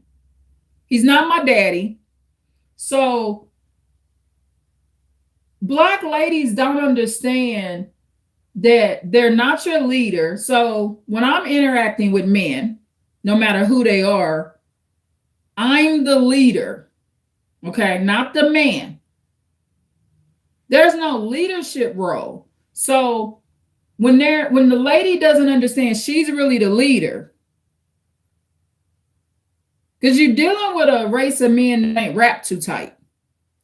So he can't be the leader until he shows good behavior, okay? Or proves that he is a good man. So, going back to, I got to finish the story about what I was saying about my mom. I don't know if I finished that. When my mom, this is how this went. When my mom's abuser passed away at her house, and I called my mom and I said, I'm sorry to hear that your husband died. I said her husband, in that case, that's how I worded it. My mom paused for a second, just a second, and she responded and said, you know what I don't understand? And I paused. I'm like, no, what do I not understand? She said, what I don't understand is why all these people crying in my living room This is my mother now. I said, well, there is a dead man in your house, right? She said, yeah, but it's not like he was a good man. Even though I'm not living with my mother, I had the right mother. I had the right mother. Because to this day, that's a question. Is he a good man? One of my lives, I talk about it. This ain't a good guy, or whatever I named the video. What is a good guy? It's in one of my lives. So I learned from that. My mother was not understanding. It was my mother's husband family that was in her living room. And my mother thought he was such a horrible man. She didn't even understand why his own family was crying over him in her living room, is what she said. She said, it's not like he's a good man. And that's how I stay protected. Black women would not say he's not a good man. I do, though. See, I don't look at it as good. I look at it as bad. Like my ex-aware narcissist. You want some fried chicken?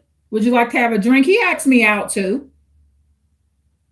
He was repeatedly asking me out. He did that too. I didn't go. But he's not a good man because he's asking me to come to his house to drink. I don't care that he work. I don't care how nice of clothes he got on. He's not a good man because a good man would not be offering me liquor and fried chicken at his small apartment and have me eating fried chicken and liquor in his apartment. He might be a little bit more decent if we eating fried chicken and drinking liquor at a fancy restaurant. But he definitely not a good man asking me if I want some of his nasty ass fried chicken and to drink, have a drink at his house. I had never drank with my ex-aware narcissist at his house or mine. Never. Black women won't do that. You should never drink, get high with a man and smoke with a man at your residence.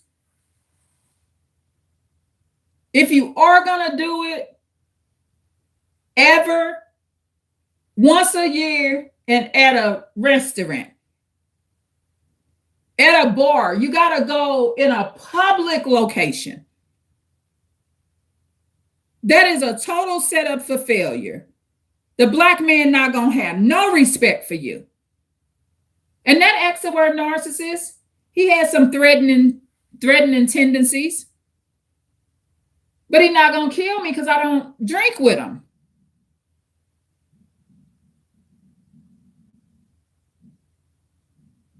A black man will refuse to kill you too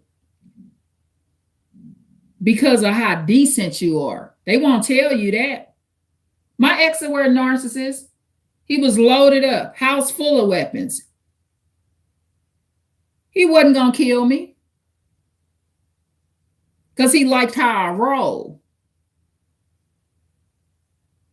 He put me in the I'm kind of valuable and precious category. I don't meet a lot of ladies like that. And see, I don't give a damn about a narcissist's feelings. No, I don't want your fried chicken, dog. Shit, you already looking like you pregnant by me and having my baby. You know, narcissists laugh. And then when you hang up, calling you all kind of bitches, fuck that bitch. Don't want to eat my motherfucking fried chicken. But it worked with all his other supplies. Over there and drank and ate his fried chicken and was stuck with his ass 20 years. some of his supplies. One supply was stuck with him, motherfucking what, 18 years? I wasn't stuck with him. I wasn't going to be married to him, living with him, or none of that. Because I'm not drinking with him and eating his fried chicken. That was going to be some nasty ass chicken anyway. I'm like, he can't cook right. And see, I like my meat well done. I ain't fucking eating nobody meat that I done seen us go out to eat before and watch this nigga eat some bloody motherfucking meat. But that's how that ex-aware narcissist killed me, though. He ain't have to shoot me in the head. He got my ass, set my ass up. He knew I didn't like rare meat and meat that had blood in it. So what he did, I think he went to the counter and purposely told them to make his shit like whatever, make it rare where it's bloody. And I watched that nigga eat that shit. I felt like I was shot in the head. That was fucking disgusting. I think for about up to 2 years, I had flashbacks. I didn't look at him the same. Get you one of those black men where he figures out another way to get at you. You know, if he pissed off at you, how intelligent is he? Is he intelligent enough to find something else to do? Because I'm going to survive. I'm not dead. I'm not going to die because my ex-aware narcissist got revenge on me and I ended up watching him eat some bloody ass chicken at a restaurant, right?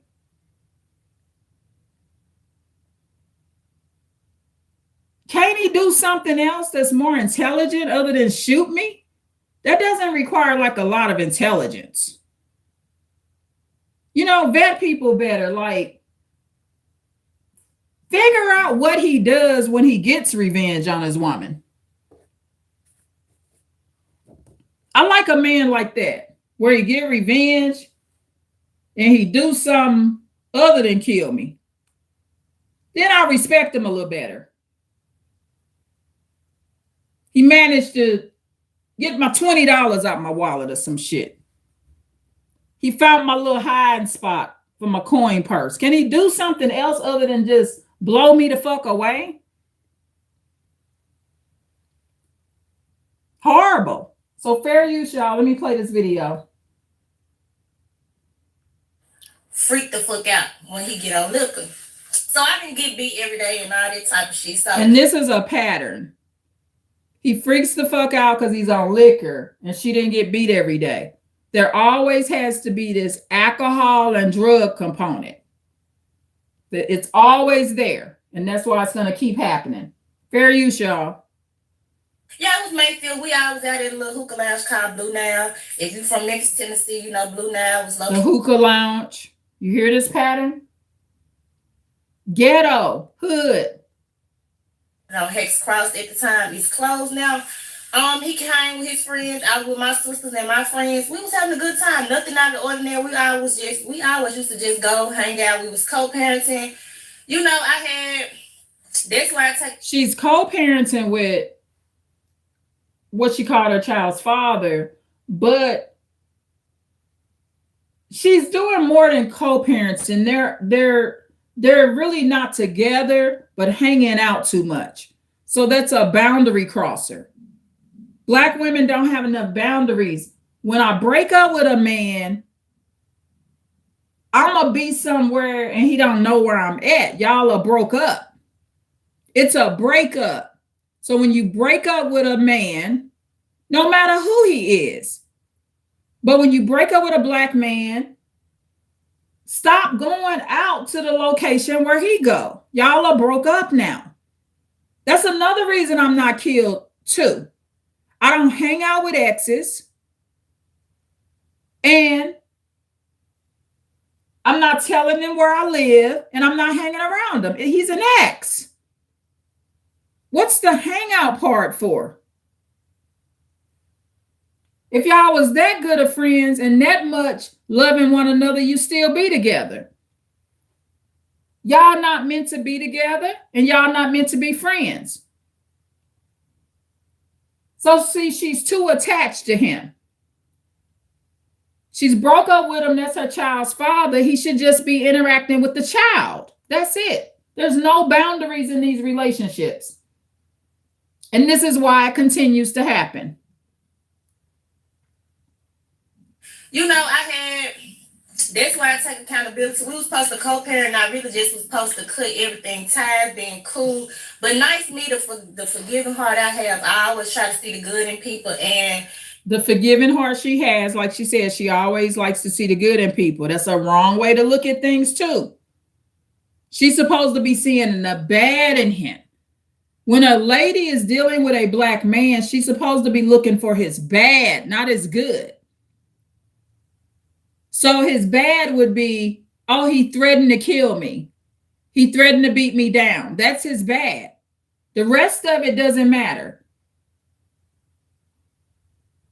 But she's looking at his good. That's why the black murders keep happening upon black ladies. She's looking at his good. And he's not caring what she's looking at. He just gonna kill her eventually.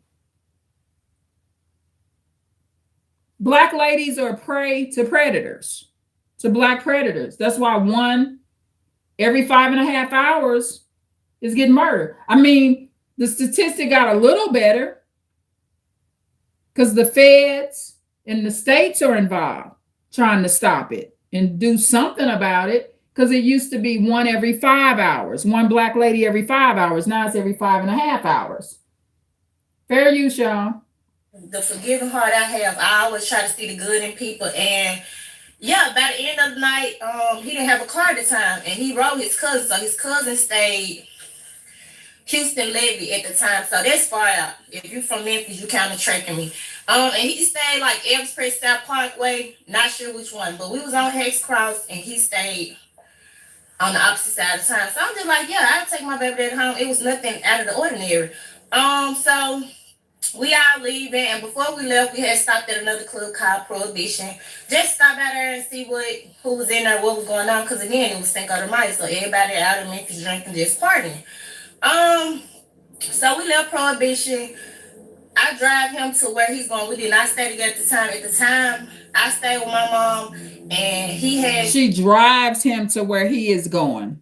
Notice this responsibility that she's taking over this man too. It's too much. Black ladies are just too helpful. It's not your son. Now you're driving him around. She's looking at the good in him, driving him around. She's perfect victim material. She's lucky. I'm glad she's not murdered. She's really fortunate that she didn't get murdered. Stay with his homeboy mom. So I just had to get him to his destination. Then I had to get home to go get our child that we had, which was 1 at the time. So we made it to where he lived, and my baby had some clothes and stuff over there. So I went in the house to go grab some of the baby clothes, and he stayed with his homeboy mom. See, I view men different, right? What the fuck is he with his homeboy mama? Is he fucking his homeboy mama? Black ladies, they don't even advance their mind to think like that. Don't trust no man. You dropping him off at his homeboy mama house. Yeah, okay. That don't sound right to me. All these boundaries is just something not right with the situation. My baby had some clothes and stuff over there. So I went in the house to go grab some of the baby clothes. And the lady that he stayed with used to always cook. She used to cook and just have like different little events in her house. So, it was normal for me to go in, get food, get the baby clothes. This is normal business. Remember, y'all have to follow me. I go in the house, get the baby clothes, and we just up there talking, normal shit. He tried to throw a little joke in here. This one shit started to, I guess, go left in his mind. In my mind, everything still was going normal. He asked for sex, and I declined because we wasn't laying around, we wasn't sleeping around. That probably was my first time seeing him after not talking to him probably for like 4 months. or so. I was just parenting by myself, so we wasn't even So sexually. she's did all this stuff, dropped him off, hangs out with him at a club with her friends and his friends. All these boundaries are being crossed, but now he wants sex. So this is where this issue probably is going to get worse. So now he's asking for sex. But what about not hanging out with him and not fraternizing? Some people would call it in the business world. What about not hanging out with him and not being his buddy? See, he would have been asking me for sex over the phone. Because I'm not interacting with black males like that. So I know what the death rate statistic is. So these black males, they ask me this stuff over the phone. And then I just say no. Without using the word no. Matter of fact, I've gotten my situation to the point where they know not to ask me for shit. I don't honor the wishes of black males. They're not my son. I'm not giving you no money, no sex. You can get a little bit of my time over the phone. You're not coming in my house. I'm not coming in yours.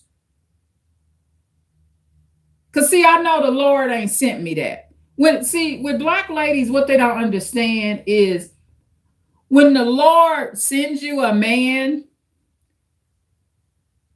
you don't really have to do all that work that you think to attain the relationship. It'll just happen. You will know when the Lord sends you a man. Not you trying to find one, but the Lord sending you a man. So I don't interact with none of this stuff. You got to roll different. This ain't this is not the early 1900s. There's one black man every 5.5 hours killing a black woman. So you got to almost act like you in Afghanistan.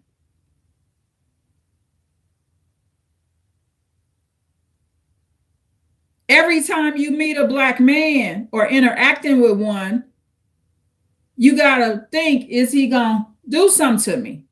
And respond accordingly. Actually active at the time. So he kind of snuck in a question. Of course, he was drunk. You know, you're going to give me some of that? And I declined, like, no. I'm not sure what I said in that moment, but I know I had said no to sex. Okay, he probably made... And she shouldn't have said no. Never say no.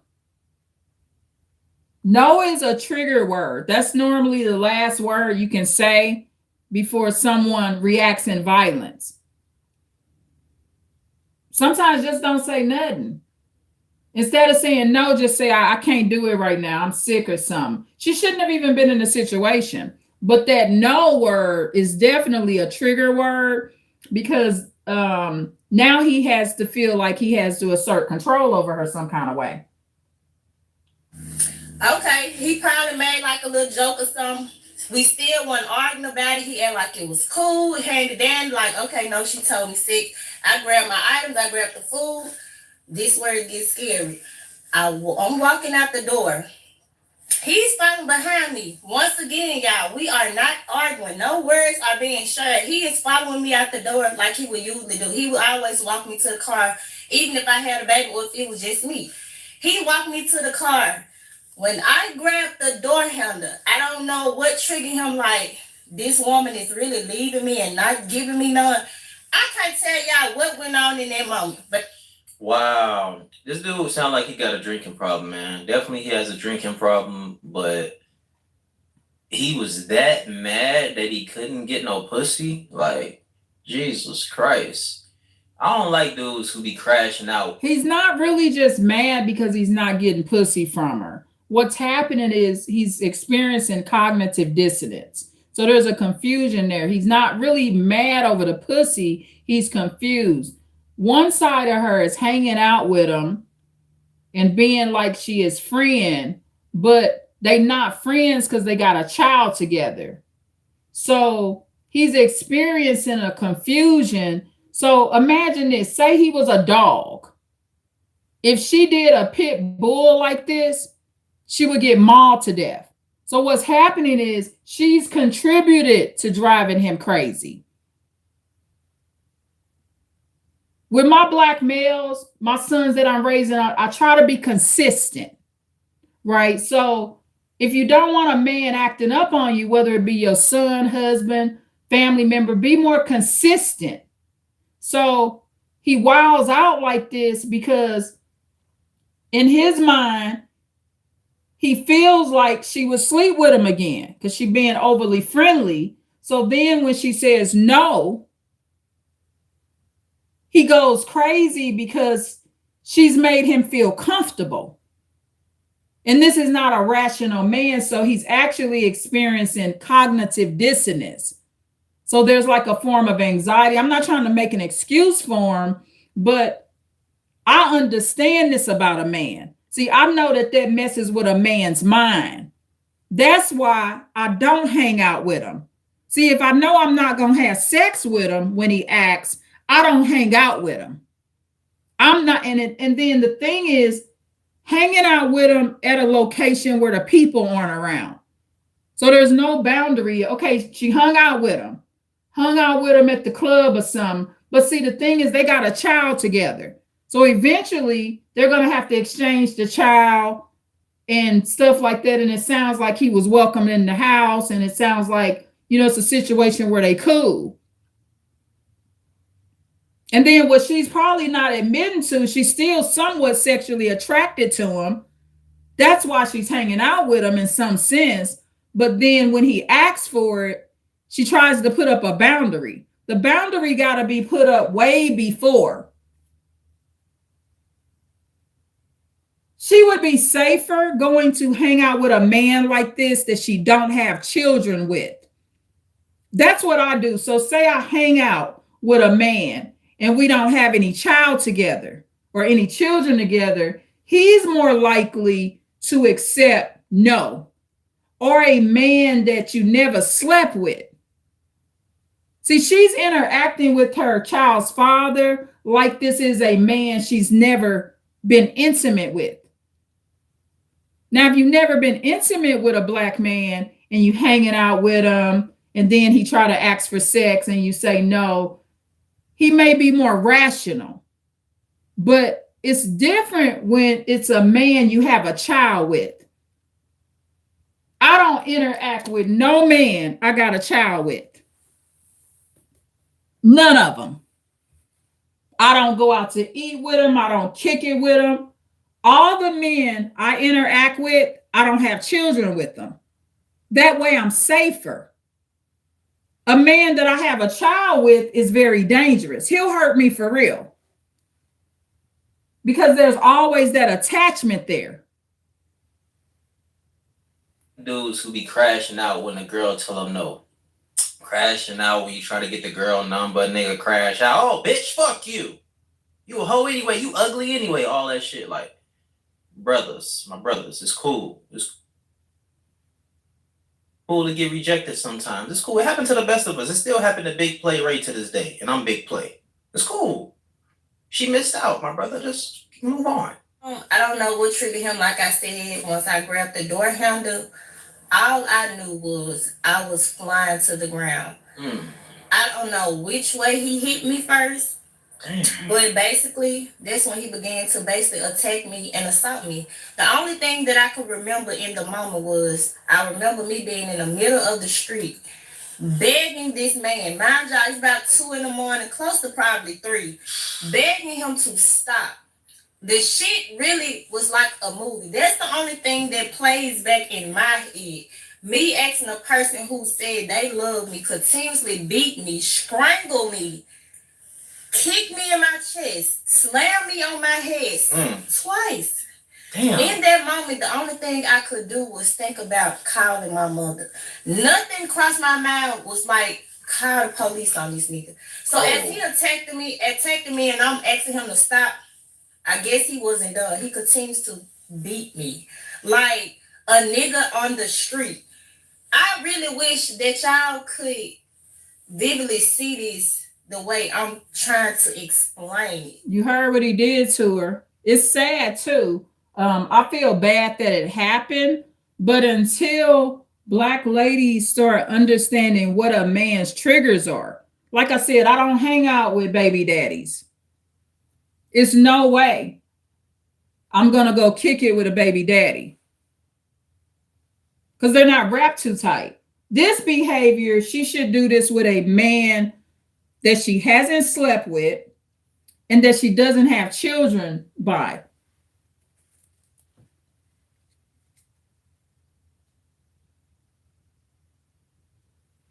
Hold on one second, y'all.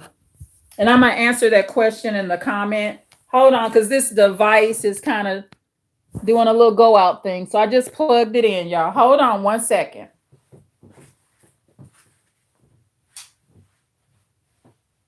I'm gonna take a break here. I will be right back, y'all.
Wow, that's something. I thought I was using I'm using an actual different device, huh? Um, Let me see. Thank you for holding, y'all. So I wasn't really aware that I'm glad this kind of happened this way because I thought I was using my other device. But actually this device is working in an aspect that I didn't think it would be working. So fair use, y'all. So I'm gonna keep playing the video that I'm doing the reaction on. So fair use.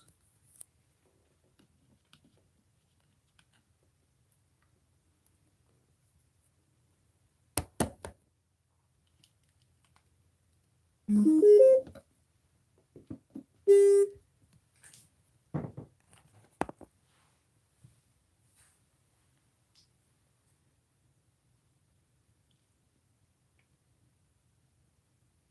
see this the way I'm trying to explain it. Cause it's hard for me really to explain it because I was in it.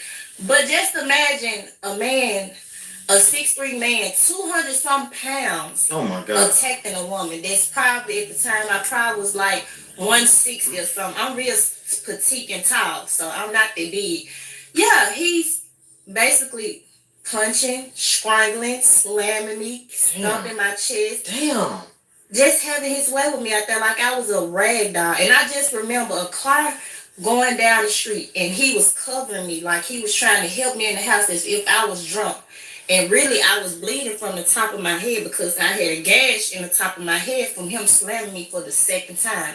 When he slammed me the second time, I'm assuming that's where the damage came from, the neck and the spine. So my adrenaline rushing at the time. So once he got done, I guess he see how bad it was because if his mom, we got blood in the street, we got blood in the driveway. So I'm guessing he done seen how bad, like I done really beat my baby mama's ass, and he just stops and tries to help me back in the home. So as he walking me back in the home, we walking in the home together. I got blood dripping from my mouth. And he's walking her back in the house to cover up what he did, not like he's trying to really help her.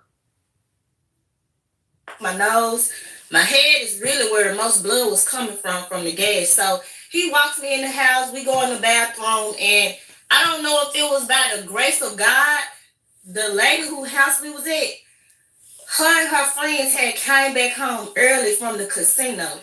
That was unusual. They would usually stay at the casino for a long hours and hours, but that night they came home, and the only thing I remember was them screaming as soon as they walk in the house, because of course we got blood coming from the street, the driveway. Then she had like the white tile floor.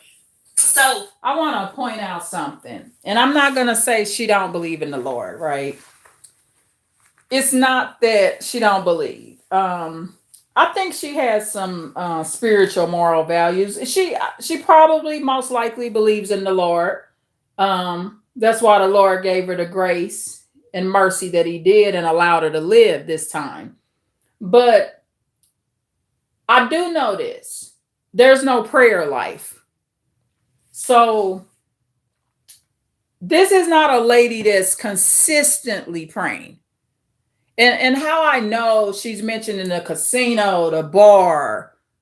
Now, I'm not going to say she don't never pray, but there's no consistent prayer life. And y'all, if y'all watch my lives, the last live I did this 3 hours, I did the Lord's Prayer on one of my lives 3 times. The one before the 3 hours. I think I did the Lord's Prayer one time on the 3-hour live. Actually, I did a Islamic prayer and a Christian prayer. For the Islamic prayer was for Afghan Shah that's in Palestine. And then I did a prayer. I was asked to do a prayer for the Nigerian Christians that's going through the genocide. But I prayed for everybody in Nigeria. So the thing is with Black ladies, they got to start putting more of a karma of morality upon them, so to speak, so that there's better luck. And luck means blessings, y'all. It does. So, and just picking people better. You know, you got to stay away from nuts. But see, the thing is, Black ladies don't understand a man's mind and the way a Black man thinks. Okay? So she thinking he's rational. She thinking they hanging out, but he puts liquor in his body. So see, that substance that he's putting in his body makes him kind of depressed like. So me and the way I think and the experience level I have, If I would have knew this sister, I could have predicted what he gonna do. Having a homicidal ideation, you know what I do most? Understanding what homicidal ideation is and homicidal intentions, what I do more than anything is protect and give advice to prevent murders and killings. That's what I do more than anything.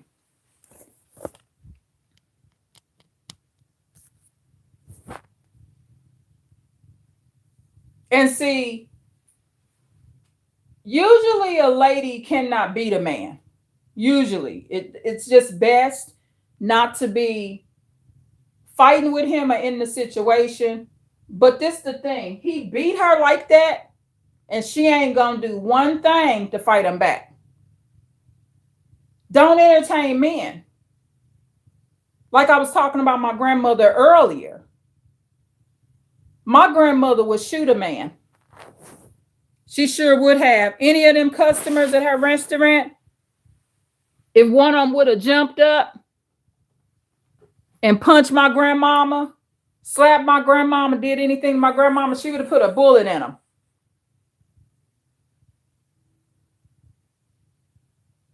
You cannot, if you're not like, you got to have a certain type of personality if you want to be around multiple people. If you're not going to fight nobody back, shoot nobody.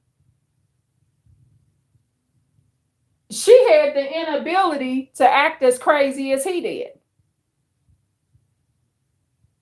Some women would have got up, like, okay, I'm going to give you an example. The Anthony Sowell case in Ohio. He, one of them victims got away. She, put her, I think she kicked him in his, balls. Started fighting him on the steps. Both of them fell down the steps. I think she put her finger in his eye. She fought that nigga. Anthony Sowell. That Ohio, that black Ohio serial killer. Oh my God, I'm going to try to find that video. But she fucked him up. And by the time both of them fell down the steps, she ended up flying right out of a door that was at the bottom of the steps and got out his house. He was bringing drug addicted women into his house and murdering them and raping them and torturing them. But one of them sisters got away. He just started beating her out. She fought him back. She sure did. Fought him back. She fought him like she was a dude. She fought him back. They both end up falling down some steps. She done kicked him in his balls. I think she did something to his eyes. I have to go back and watch the video. Okay, it's a little short that she does too. There's this short video where she talks about what she did. I'll try to find that. But she fucked him up. And the average black lady is not going to be like that. That's a rare situation. That's your flight or fight mode. You're either going to run, fight, or just be still. And that sister I'm telling you about with the Anthony Sowell case, one of the victims that got away, she did both. She fought him back and fled. She almost had to fight him back, or she was going to be sitting up in the living room with the rest of the dead women. He had them all sitting up in chairs like they company, y'all. Just crazy. And so this is really like a major problem. But so in this case, this black lady in this video I was playing, so fair use for the reaction. I'm just gonna go over kind of what he did to her, so you'll understand the severity of this. I'm going back to when he started beating her. And she begged him to stop here too. But then if somebody get the upper hand on you, and see, the thing is with this, it's not, black ladies don't understand this. it's not really, it's weird. Okay, the trigger was she said no to sex, but that's not why he's doing it. He's doing it because their interaction leads to that. And he's confused and he gets angry and develops a temperament because she didn't give him something. He could have asked her for a cup of coffee or some lemonade or some soda pop, and he still went off. They don't always go off just because you're refusing sex. But she should know this man better. See, she's not able to pick up on his energy. See, in this case, he kind of played it like he kind of like a white man. So she had described earlier in the video that he was kind of calm with her. And at some point, it seems like it's kind of like he tricked her in this case. But then he's not tricking her because she said he didn't beat her every day. Remember? So if he don't beat you every day, how often does he beat you?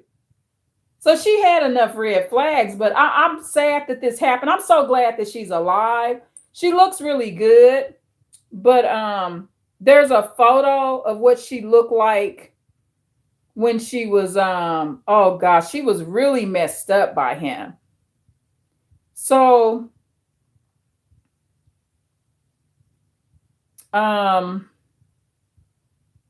let's see where.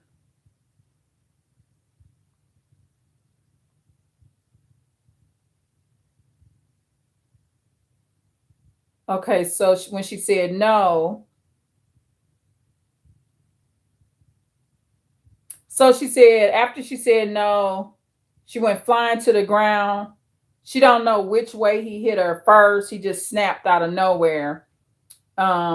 So she said basically that's when he began to attack her and assault her. The only thing she could remember in the moment was being in the middle of the street begging this man.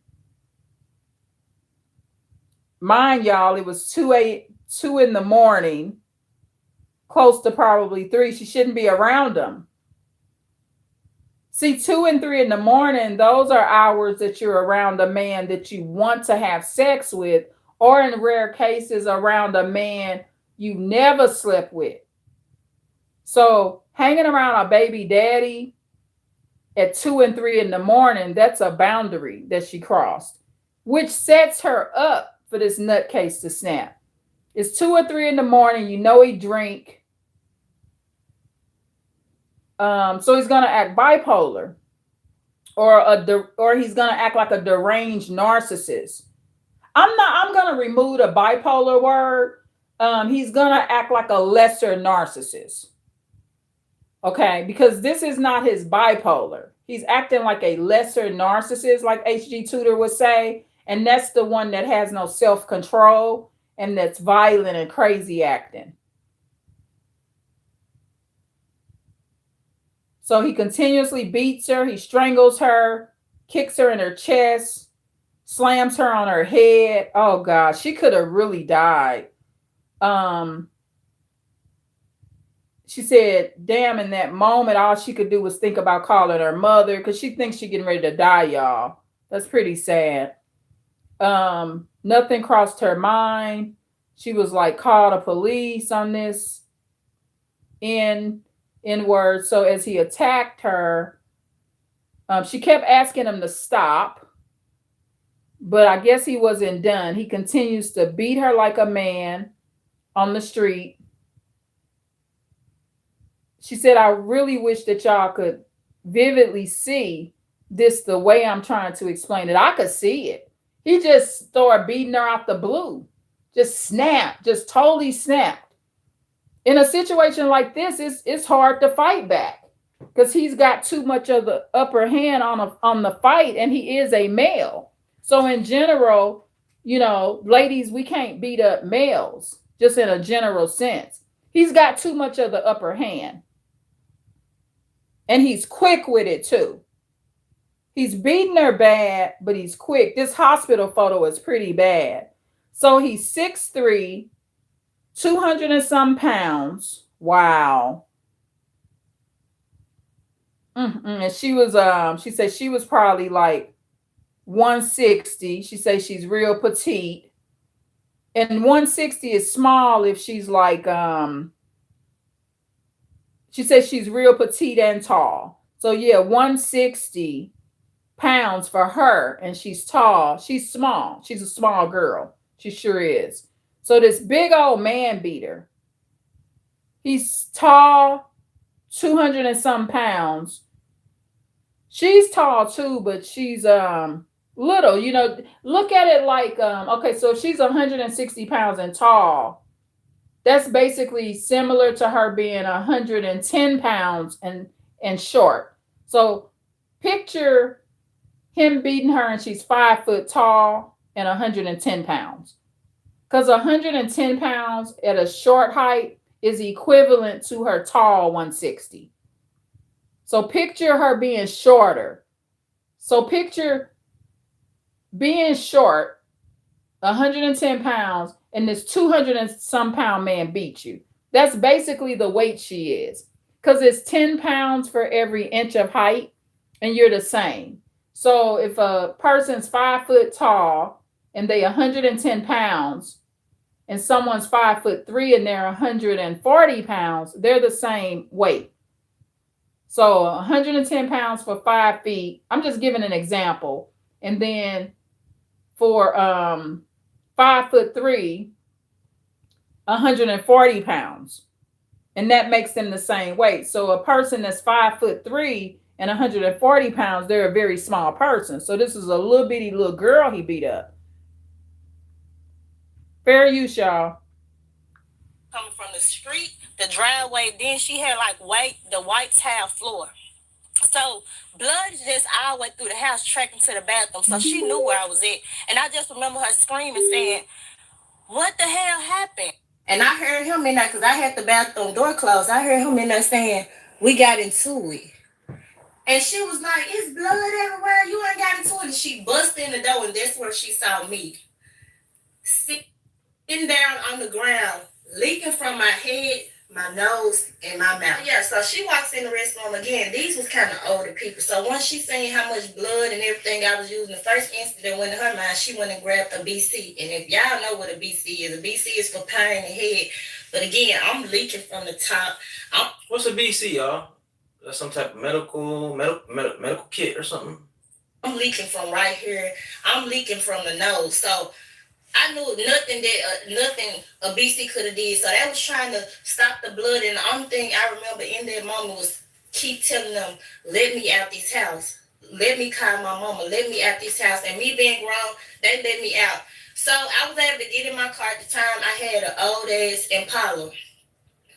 Y'all know the Impala that be knocking when you crank them. So I had one of them. So once I got in the car and I started driving, I just felt my head and my body just shutting down.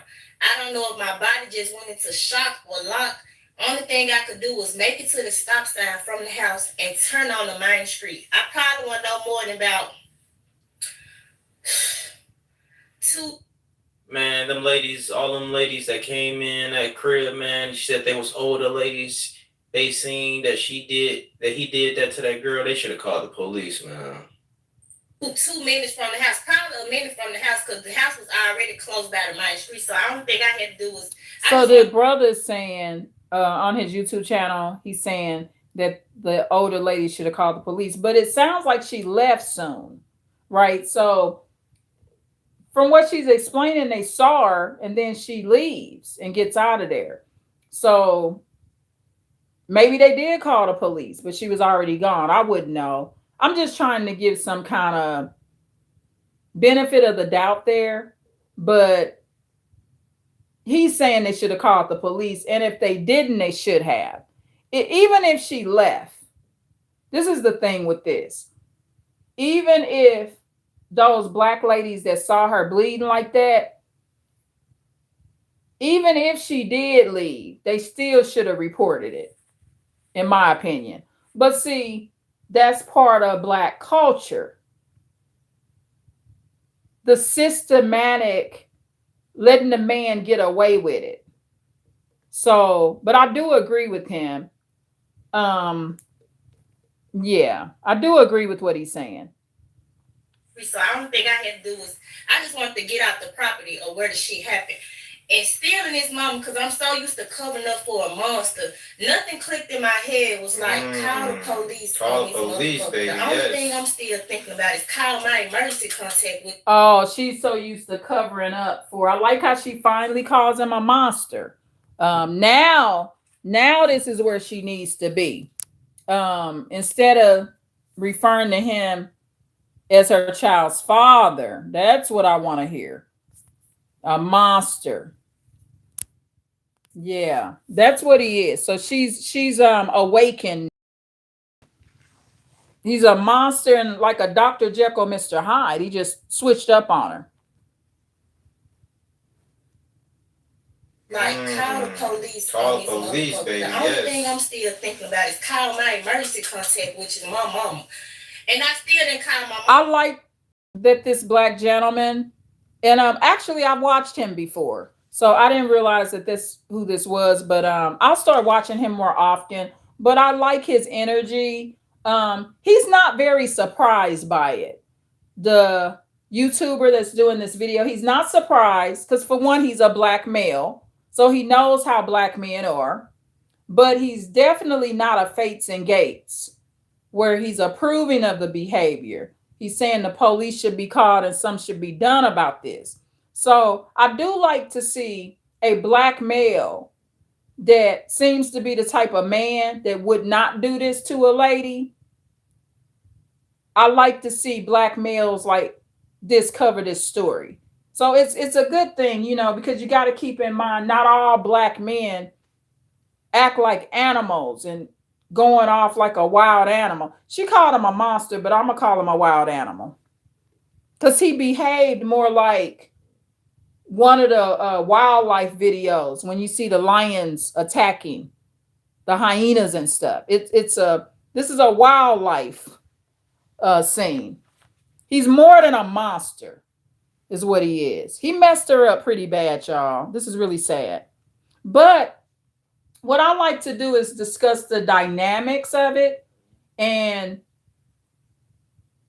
black ladies got to understand how men think and how they are, especially black males. They're prone to violence, many of them, not all. It doesn't seem like the black man that's doing this video is prone to violence, but let's keep it real. I mean, the ones that are going to be not prone to violence, they would be in the lower percentile, right? Come on now, black people, we got damn tempers on us now. I mean, we got temperaments. Come on now. We just got to keep it real. There's a temperament thing going on with some of us, and she ain't got the temperament he do. He got too much control of the beating. All she could do was just beg him to stop, y'all. It's really sad. Fair use, y'all. And I still didn't call my mom because I knew how bad it was. And I'm so used to protecting him because he had beat me in 2020. We had incident in 2020 and 2021. So I'm really not used to calling. So he beat her in 2020 and 2021. So I called my cousin who was out with us. That's 2 beatings before he beat her this time, right? So that's why initially she said he don't beat her every day. But he wouldn't have beat her this bad this time. All she got to do with a black male, all you got to do is when he beat her in 2020, she just leave him alone. The man's confused. He don't know if you want to be beat, you don't want to be beat, you like him, you don't like him. It's very confusing to a degenerate what she's doing. I mean, this is not a very intelligent man. So with this kind of man, he beating you, you hanging out with him, now you want pussy. It's just too confusing for his brain. And black ladies got to understand that this is how a black man, like she said, they in Memphis. Come on now, this is a southern state. Them southern black men are really hurt a lady. Seriously, they will hurt a black lady. You know, it's just like all them abusers, what in South Carolina, it's a lot of black men killing black ladies there too. So them southern states, there's no logic being used at all. I'm really not used to calling my mom, so I called my cousin who was out with us. She was one of the persons who was out with us. At this time, everybody had made it to their destination. My sister know me, it's 2, 3 in the morning. Everybody sleep because, like I said, nothing was going on. We didn't leave Arkansas. So everybody went their own way with their boo, their little sneaker links, they man. So the only person I knew I could call was my cousin, LaDonna at the time. She picked up and I couldn't even talk. I'm just showing her my face and I just was like, he did it again. So she pulled up to where I was at because we shared location at the time. She pulled up and him and the lady that he stayed with, all of them was surrounding my car. They just begged me to get out the car, let them help me get out the car. And at this moment, I'm scared. This nigga just literally beat me to death. I don't want to get out the car until I see somebody I know, which is my people. So my cousin thought to make it there probably out of 10 minutes or so. I get in the truck with her and I just tell her, take me to Regional 1.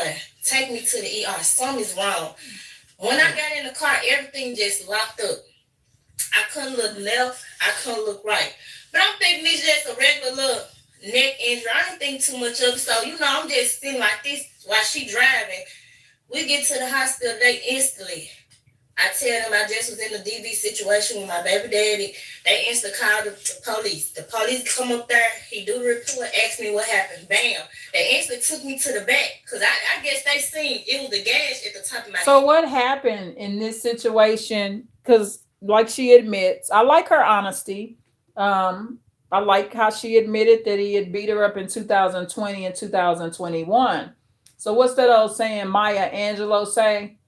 She may she rest in peace. Maya Angelou used to say, when someone shows you who they are, believe them the first time. So, and see the 2020 and 2021 beatings that this black woman in this video got. She's beautiful, real pretty chocolate girl, y'all. She's pretty. I'm glad that she recovered, and looks as beautiful as that. The Lord is really on her. She probably does pray sometimes. The Lord really did a good, the Lord had mercy upon her. So what happened this time, the beating escalated. So the 2020 beating and 2021 beating, those beatings were more bearable to her. Like she could take those beatings. But see the mindset, she shouldn't be taking those beatings, right? So this one got way out of hand. So what happens is this time he brutally beat her. Those other 2 beatings wasn't that bad, but this time he brutally beats her. So she didn't see this coming and it escalated. See, black ladies, they think that they gonna keep the same beating going. No, because see, it's like you giving him permission. So he thinking, well, I could do whatever. She keep taking me back and interacting with me. And in this case, they weren't really in a relationship, it sounds like. She's just interacting with him like they really cool. And earlier she mentions he was just calm and cool, right? But he ain't a calm and cool person because he's beat you before. So see, the way I look at men, this man ain't her son. So the way I look at men is you can't change him. He's not your son. It's actually not your position to change him. That's his mama's job. So, but she giving him a chance. She admitting to that she gave him a chance. But see, when he went in that, see, I know how abusers are, right? I've been with abusers. I'm a domestic violence survivor myself. He's calm and quiet because he's a brewing ticking time bomb. So see, what she don't understand is she might now, she'll see the patterns. Now she understand why he's so calm.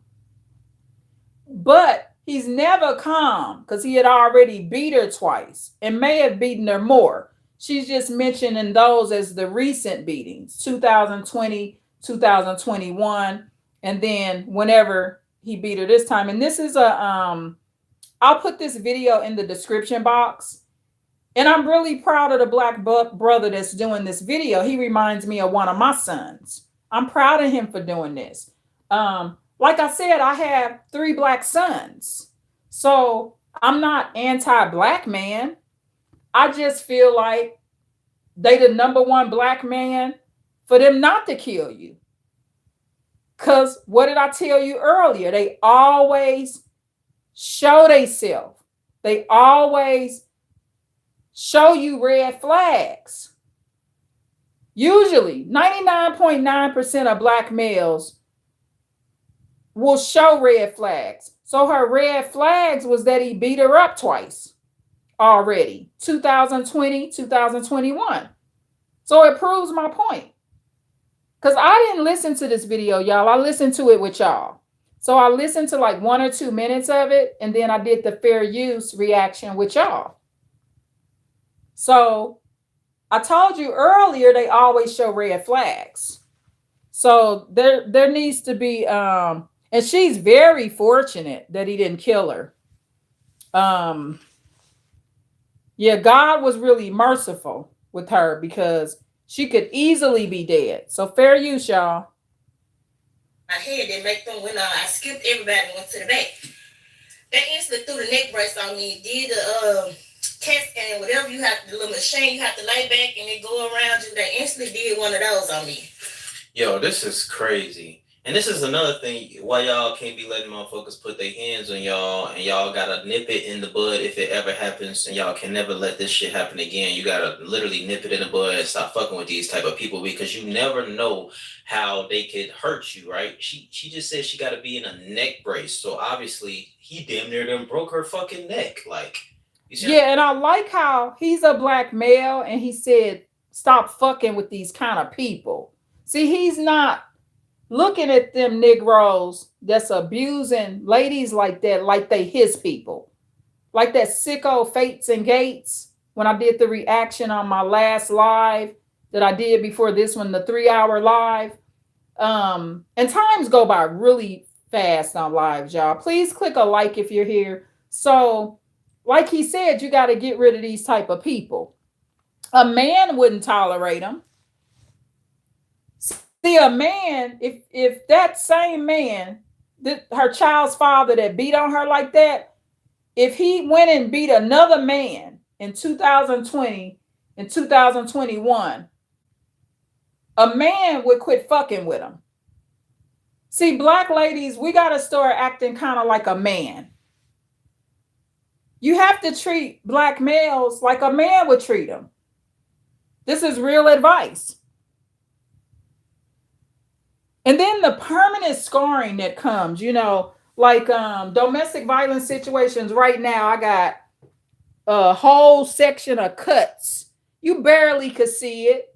It's not very visible to the eye, but right above my left knee is a patch of cuts. I had to go out of a window to prevent from getting stabbed, killed, and raped. I had to go out of a window and through some whole woods to where a white band had to save me. Decades and decades ago. It's a long, long time ago, y'all.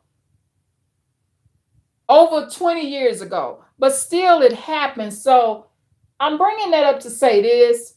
Even though she looks fine, there's scarring on her from this. Like she say, he bust her head open, right? So she probably had to have staples in her head. You know, just the scarring. Some women are punched in the lip and they lip never look the same.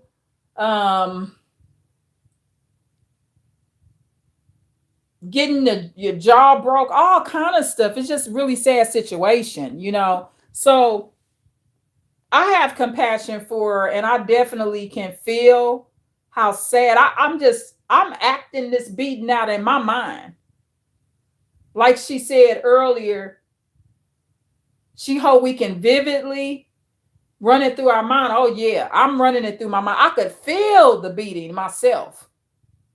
I feel like he beating my ass right now. You know what I mean? Like he went fucking clean off. And she didn't have no upper hand on this fight. He just, you know, somebody come out the blue on you, what they call it, sucker punch. They just fucking come out the blue. But no, 2020, 2021, when he had beat me like that, like she's saying, she should have been done with him in 2020. Or whenever. See, the thing is, you want to be done with them before they even touch you at all. That's how savvy I am. They ain't got to beat me. All they got to do is argue with me, talk shit, name call. What I love about black men, they'll do all that shit right over the phone. I love black men because they do that shit over the phone. And I ain't going to get beat or killed. Because whatever, I don't care if he my relative, if it was one of my sons, whatever he do over the phone, ooh, that's a beautiful blessing. I love black men when they act out over the phone. Because right there, you know not to bring them around you. He can't even conduct himself over the phone without name calling, being sarcastic. And you got to remember, anyone can abuse you. It doesn't matter who they are. So I hope it makes sense what I'm saying. I'm not advocating that black males are killing. It's very sad. I just want to point out the thing that I never heard nobody tell anybody is that they the most dangerous, the black male is the most dangerous to a black woman or a black lady in today's society. However, he's the number one male, in my opinion. The black male is the number one male that will show more red flags than any other man on this earth. I truly believe that from the bottom of my heart. A black male is going to show red flags more than a white man, an Asian man. He's going to show more red flags because he's the most emotional, out of control male in the United States right now towards black ladies. So that's the blessing in it. So the blessing is because he's the number one man, in my opinion, to show the most red flags. And my perspective counts because that's all I've been with my whole life. I've never dated any other race of man. I've never married any other race of man except a black man. So I know what I'm talking about. I don't get assaulted by them no more. I don't go to jail for shit, damn near leaving this motherfucker out there in a situation. I'm not in jail. I'm not getting beat up. I'm not in any of that because they always show the red flag. Always. And so you just stay clear of them. Outside of my sons, I don't bring black men in my house. That's another war zone for them. Oh my God, black males, they love coming to the house. Oh, they get mad when you tell them they can't come no more too. Ma, where a narcissist? He threatened me. He sure did. I'll do a whole nother video about that. He did a little aggressive threat. It wasn't passive aggressive, my aware narcissist. And it was all over when I moved in this place I'm in right now. I've been in this place for years. When I moved in this place, I never let him come by, but I continued to talk to him over the phone. And one time he asked to come by. I'll never forget it. I was right in my kitchen. He snapped all the way out. Black males get way, way mad at you when you don't let them come over no more. So, but I didn't get beat up or assaulted. Black ladies got to get it to the point where the threat is made over the phone. And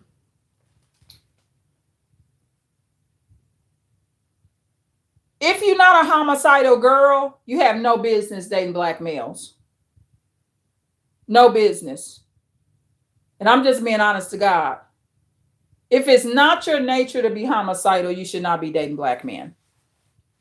You won't be able to handle them. And the other suggestion is don't handle them at all. Don't have them around. And then use the ICE method. I'm going to do a whole nother video about that, but HG Tutor teaches you about the ICE method. So I really enjoyed this live. I learned a lot from it as well.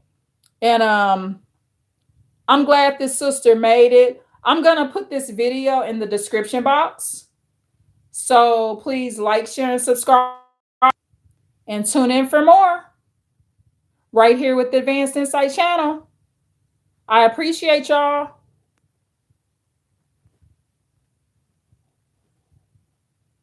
Thank you. Bye.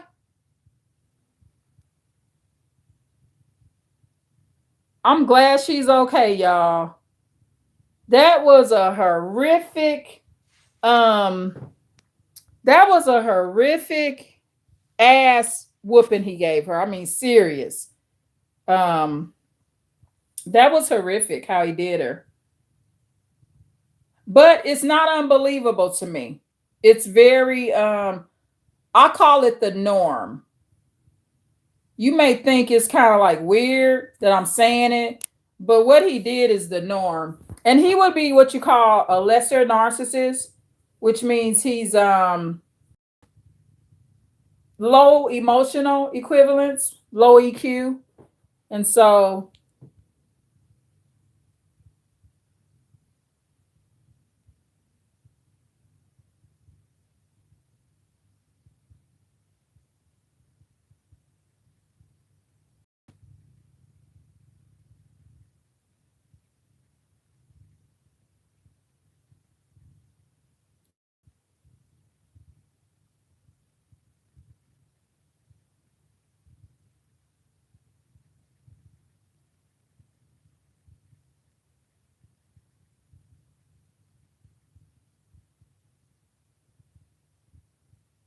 yeah, so it's a pretty sad situation.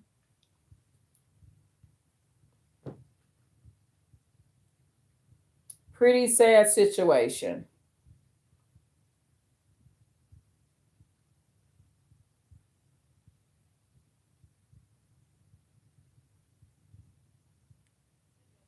How a person can hit you, the wrong way. Now this side of your fucking brain don't work. You know what I'm saying? Yeah, I'm gonna play more of the video. Fair use, y'all. Side of your fucking brain don't work, or the left side of your brain don't work, or they fuck some shit up. Now you gotta twitch and shake all the time. Anything. I play more because I'm really proud of the brother, a black man that does not live like this. So I just want to celebrate this black man too. He reminds me of one of my sons. I just want to celebrate his attitude and him being the opposite of Fates and Gates. Like he has a love for black ladies, and you know, this is sad, and he's trying to, you know, do what he can to give ladies the advice to fix it. So I'm gonna play more of him. Okay, fair use, y'all. Brain don't work, or the left side of your brain don't work, or they fuck some shit up. Now you gotta twitch and shake all the time. Anything, man. So y'all gotta nip that shit in the bud. Send these motherfuckers to jail. just to hold out to the second shift came to get a second opinion on another doctor to see what was wrong with me. So that's where the walker came into place. Once they came in the next shift and was like, Miss Bright, we need you to stand up, move your legs around, let's see your motor skills since due to your neck injury going to your spine. So I'm gonna show y'all the video of when I knew I had to be on the walker and go to rehab. Y'all just see me shaking. Man. Legs was weak, left side was completely gone. That's fucking ridiculous, man. Shit pissing me off. And listen, amen. I like this. Yeah, it's pissing him off. It should. And to be honest, his attitude is becoming in the minority now, not the majority. I watch video after video of Negroes like Fates and Gates, that wicked motherfucker. I just don't understand how a grown man can have that level of hate towards a girl. Girls were weaker than men in general. I can't beat no man for real under no normal circumstances. I just most likely can't. But if you got to fight for your life, fight for your life. I'm willing to fight for my life. So those battles, the Lord will want me to win. But I mean, I agree with this brother here. It's just ridiculous. I just had, incident. Hello? Okay, hold on. I'm going to get Daniel. Hold on. Because I was in the middle of video. Hold on. Hold on, y'all. I got to... Daniel, can you let your brother in, please? Thank you. Appreciate you. Welcome. Yeah, Daniel's coming. Because I was in the middle of a video, Isaiah. Okay. Thank you. I'm glad you made it home. Thank you. You're welcome. Bye-bye. Bye-bye. Yeah, so I'm sorry, I was upstairs. Yeah, so hold on. Fair use, y'all. Personally play, because I just had, incident with somebody, and me personally, I don't even fucking play with like play hitting. Like, don't play hit me. I don't want to play hit and play joke around. Like, I don't want to get physical at all with no person. I don't want to play wrestle. Like, I don't want to get physical at all. Me personally, I just think that shit could lead to something else. Let's just say you let a girl hit you one time, just playfully. Next thing you know, nigga, you really do something wrong. You'd have made it okay for her to hit you or him to hit you. Y'all thinking it's cool. You make the motherfucker mad one day, they hit you for real, knock your ass out. I like him. You know why? Because he's setting a standard in his life to be domestic violence free too. Because never forget, men get killed too. So I like his energy because he's leading by example. So the same way and the same boundary and policies that he uses to interact with ladies, like he say, he ain't gonna be play hidden with no lady. He don't even want no lady play fighting with him. So all ladies gotta do is be like he is. The energy he has towards even a weaker person, which would be a girl, because he most likely can beat a girl, but he don't beat girls and ladies. But I like him because he's basically, in his life, he's not even a lady. He could handle a man if he wanted to and fight a man. He could defend himself. This man could fight. I could tell he could fight. But he treats and has a boundary with ladies.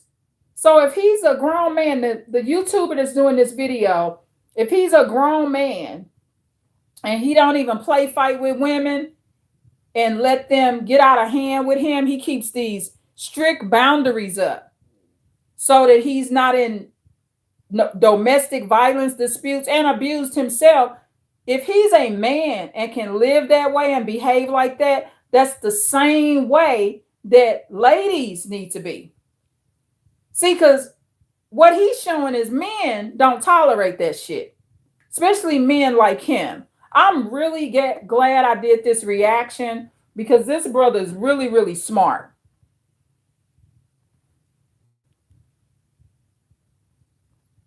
Your ass out. Anything, so I don't play it. I don't want to joke like that. And I take that shit very seriously when you put your hands on me. The only time I'm like, you know what I'm saying, I probably get physical is when we in the bedroom type shit. You know what I'm saying? I'm trying to choke you and shit. You know, I'm smacking ass. I'm smacking ass anyway, like even if I'm not in the bedroom. But I'm choking, nigga. I'm doing all type of shit. Holding your head against the pillow, smashing it against the pillow. All type of shit. Whether you're racing in Formula One, IndyCar, or NASCAR, the best race teams have the best engineers. Smashing it against the pillow. All type of shit. Yeah. When they introduced me and Now told he me should be careful with that. You know, like he said in the bedroom, he gets a little kinky and smashed the woman head against the pillow. I mean, there's been ladies that have died like that, right? You know, accidental deaths. So he sound like he pretty freaky. But I guess he ain't taking that outside the bedroom. But me personally, I don't want a man getting aggressive with me in the bedroom like that. I wouldn't want that. But yeah, it looked like he know how to handle it. But what he's trying to say is, outside of a little fun in the bedroom, there should be no abuse outside of that. Or what he's doing in the bedroom, he doesn't consider that abuse.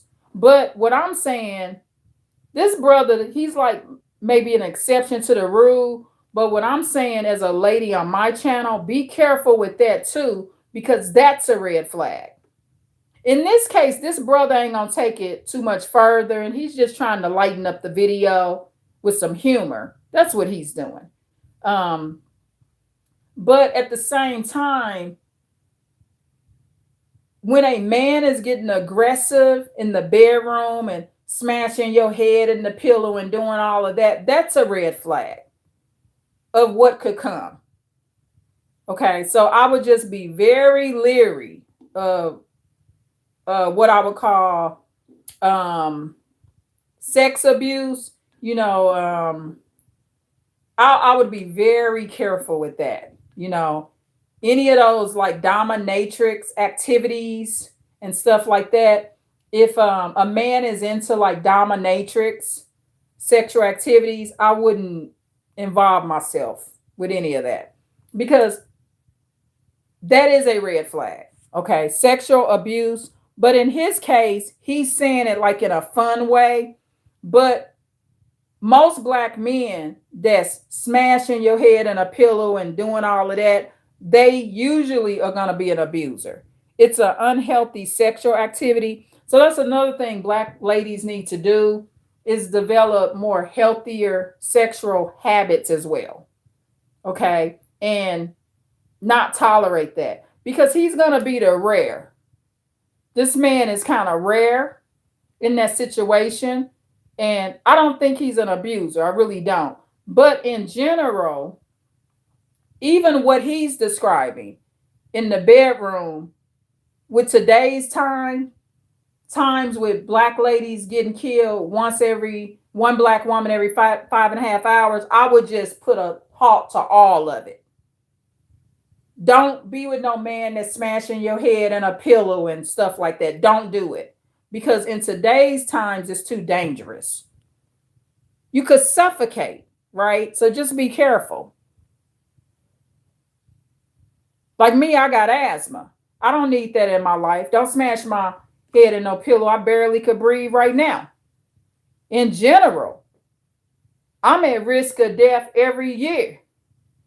So I need to be able to breathe. My lungs is already broke down and scarred. So I don't need nobody smashing my head and face in no pillow. I don't need that. So another thing, ladies, be mindful of your personal health and your health conditions, and just, it ain't worth it. So the gentleman did a great job. I'm going to put this video in the description box. Yeah. And then please like, share, and subscribe. Somebody said, why do you call it football when you use your hands and the ball is shaped like a giant almond? Is it because hand almonds sounded too smart? So Ding Dong left that. I'm not going to answer that because this video is not about football. So I'm not going to answer that. It's too off subject. But thank you so much for the chat and the comment. So anyway, y'all, please like, share, and subscribe. Tune in for more. Thank you. Bye. Again, the video will be in the description box within 15 minutes of this video ending. Thank you. Bye. Everyone feels it. That was a commercial. How does everyone feel? How does everyone feel? Everyone should feel like they don't want to be abused, okay?